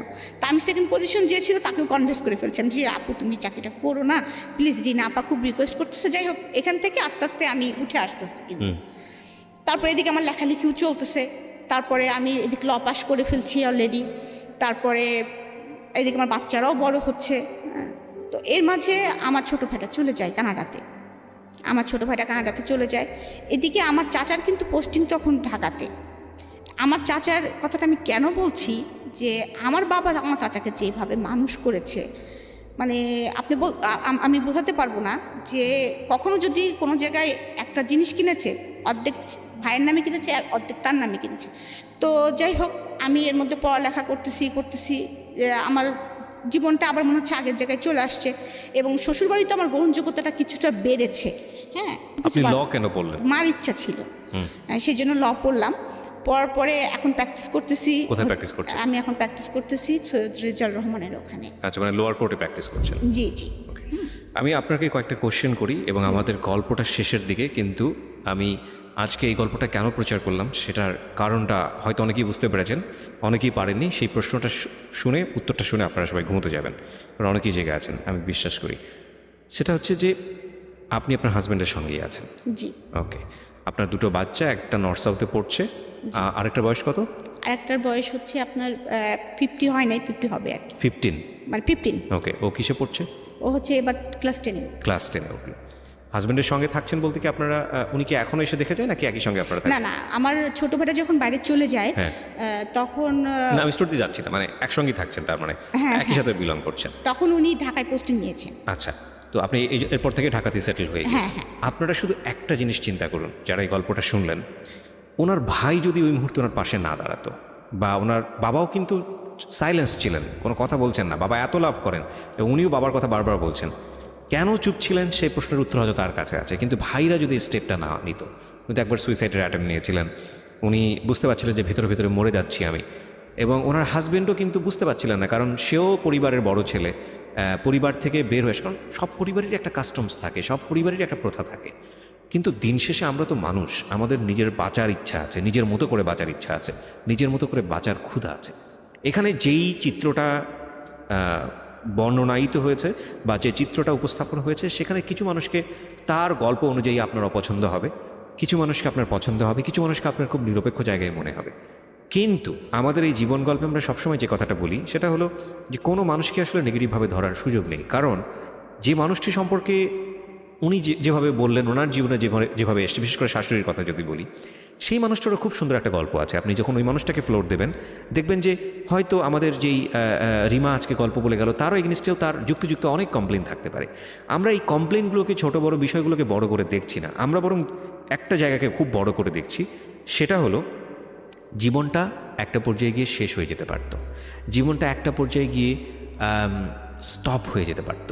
হয়তো নিশ্চয়ই সৃষ্টিকর্তাই সব কিছু নির্ধারণ করে থাকেন, তারপরও আমাদের কর্মগুণিতে তিনি আমাদের কাছে আসেন। তো সেই জায়গাটা থেকেই বলতে পারি যে তার ভাই যদি তার পাশে গিয়ে না দাঁড়াতেন, সাপোর্টটা যদি না দিতেন শেষ পর্যায়ে গিয়ে, তাহলে এই রিমা হয়তো শেষ বেলায় এসে লয়ারও হতেন না, কিংবা তিনি যে এখন যে ধরনের একটা সোশ্যাল অর্গানাইজেশন করছেন, এবং আমি জানি যে তিনি একজন প্রকাশকও, তো এই যে অ্যাক্টিভিটিসের মধ্যে জড়িয়ে যাওয়া, এই যে কমপ্লিটলি একটা হ্যাপি লাইফ লিড করা, এবং হাজব্যান্ড থাকা অবস্থাতেও এরকম গণমাধ্যমে এসে তার ব্যক্তি জীবনের বিষয়টা ফোকাস করা, এই যে ফ্রিডমটা এক্সেস করা, এই ফ্রিডমের জায়গায় তিনি হয়তো কোনোদিনও আসতে পারতেন না। তার মানে একটা মেয়ের বিয়ে হয়ে যাওয়া মানেই ওই মেয়েটাকে সম্পূর্ণরূপেই তার হাজব্যান্ড কিংবা শ্বশুরপক্ষের হাতে তুলে দেওয়া কিন্তু নয়। আজকের গল্পের মেসেজটাই হচ্ছে এই জায়গাটাতে, এটা একবারে সদগা হয়ে গেছে শ্বশুরবাড়ির জন্য, বিষয়টা এরকম নয়। সে যদি ভালো না থাকে, তার পাশে সাপোর্ট নিয়ে দাঁড়াতে হবে, এবং যত কম ক্ষতি হয় এই রকম কথা চিন্তা করে যত ভালো সাপোর্ট দেওয়া যায় সেরকম একটা সাপোর্ট নিয়ে থাকতে হবে। অ্যান্ড কমপ্লিটলি হ্যাপি গার্ল এটা হওয়ার জন্যে সবার সাপোর্টটা খুব জরুরি। আপনাকে আমি প্রশ্ন করতে চাই যে এই রকম একটা গল্প আপনি কেন বললেন, মানে আপনি আপনার লিসনারদেরকে কি বলতে চান? এটা তো আমার বোঝার জায়গা থেকে বললাম, আপনি কি বলবেন? আমি লিসনারদের এটাই বলতে চাই যে জীবনে হেরে যাওয়াটাই শেষ কথা নয়। আর এখনও স্টিল নাও আমি যেটা বলতে চাচ্ছি যে আমার হাজব্যান্ডের কাছে আমি কোনো খরচ নিই না। সেটার জন্য নিশ্চয়ই আপনার তার প্রতি কোনো কমপ্লেনও নাই? না না, কমপ্লেন নাই। রাইট, এটা আপনি বলতে চাচ্ছেন সেলফ রেসপেক্টের জায়গাটা থেকে। রাইট, তার মতো সে খরচ করছে, কারণ আমি আর্ন করছি, সেও আর্ন করছে, এবং আমি আমার টাকাটা আমি যেভাবে ইচ্ছে সেভাবে খরচ করছি। সেও নিশ্চয়ই আপনার টাকা নিয়ে খবরদারি না করে না না না, কখনোই না। Self respect, very good. তো এখন হচ্ছে আবার আমার বাচ্চাটাকে ডিসিশন নিয়েছি যে আমি যে নর্থ সাউথে আর্কিটেকচার পড়াবো, কারণ আমার বাচ্চাটার রেজাল্টটা খুব ভালো আসছিল না, কারণ বলছি প্রথম থেকে ওকে লেখাপড়ায় অনেক মানে আপনি যেটা বলতে চাচ্ছেন যে ডিসিশন মেকিং এর জায়গাতে আপনি নিজে ডিসিশন নিতে পারি, বিকজ আপনি আর্ন করেন সেজন্য। রাইট, এবং এই আর্ন করার ক্ষমতা যদি আমার না থাকতো, তাহলে আমি সেই হয়তোবা আমি মারা যেতাম, আমার বাচ্চা দুটার জীবন ধ্বংস হয়ে যেত, না জানি কি হতো, সেটা আল্লাহ আমরা নাই বা চিন্তা করি। হ্যাঁ, চিন্তা করি। কিন্তু আমি মনে করি, আমি যেটা মেসেজটা দিচ্ছি যে হয়তোবা আমার মতোই সবার জীবনে এরকম ঘটবে তা না, কিন্তু যে কোনো পরিস্থিতিতে যে কোনোভাবেই তোমরা থাকো না কেন, তোমরা মেয়েরা তোমরা ঘুরে দাঁড়াও, তোমরা লেখাপড়াটা ছেড়ো না, তোমরা তোমাদের যার মধ্যে যে প্রতিভাটা আছে সেটা ধরে রাখার চেষ্টা করো, যে কোনো প্রতিকূল পরিবেশ থেকেই চেষ্টা করো, দেখবা যে তুমি শেষ হবা না, তোমাকে শেষ করার ক্ষমতা কারণ নাই, এক্স্যাক্টলি এক স্বয়ং বিধাতা তাআলা ছাড়া। এক্স্যাক্টলি তোমার প্রতিভা যেভাবে হোক বেরোবে, বিকাশ করো, হ্যাঁ বিকাশ বিকাশ করো, এবং তুমি দেখবা যে তোমার জীবনটা তোমার মতো করেই সাজিয়ে ফেলেছো এক সময় না এক সময়। রাইট। এবং আমি আপনাদেরকে গত এপিসোডের কথা মনে করিয়ে দিতে চাই। এখানে এসেছিলেন জসিম, যিনি কচুরলতি বিক্রি করে আবারও মনে করিয়ে দিচ্ছি আপনাদেরকে, কচুরলতি বিক্রি করে একবেলা ভাত পেত। কার কাছে বিক্রি করতো? নিজের চাচাদের কাছে। চাচারা প্রায় জমিদার পর্যায়ে ছিলেন এবং সেই চাচারা কোনোদিন 1 টাকা দিয়ে সাহায্য করেননি।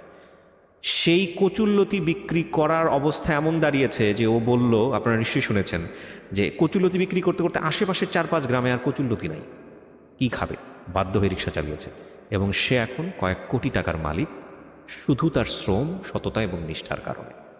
ওর তো বকলম শিক্ষাও নাই। মানে উনি আজকে শিক্ষার কথা বলেছেন, আজকে যিনি এখানে এসছেন রিমা। প্রথম কথা হচ্ছে শিক্ষা গিভ আপ করা যাবে না, এবং শিক্ষা যদি নাও থাকে, অনেকে হয়তো বা এই জীবন গল্পটা শুনে অনেকেই হয়তো মনে করতে পারে আহা আমার তো শিক্ষাটা নাই। শিক্ষা না থাকলে আপনার চারিত্রিক গুণ, চারিত্রিক সততা আপনাকে সামনের দিকে নিয়ে যাবে। Never give up. আপনি ব্লেসড বলছি এই কারণে যে সৃষ্টিকর্তা চাইলে আপনাকে কীটপতঙ্গ করেও দুনিয়াতে পাঠাতে পারতেন।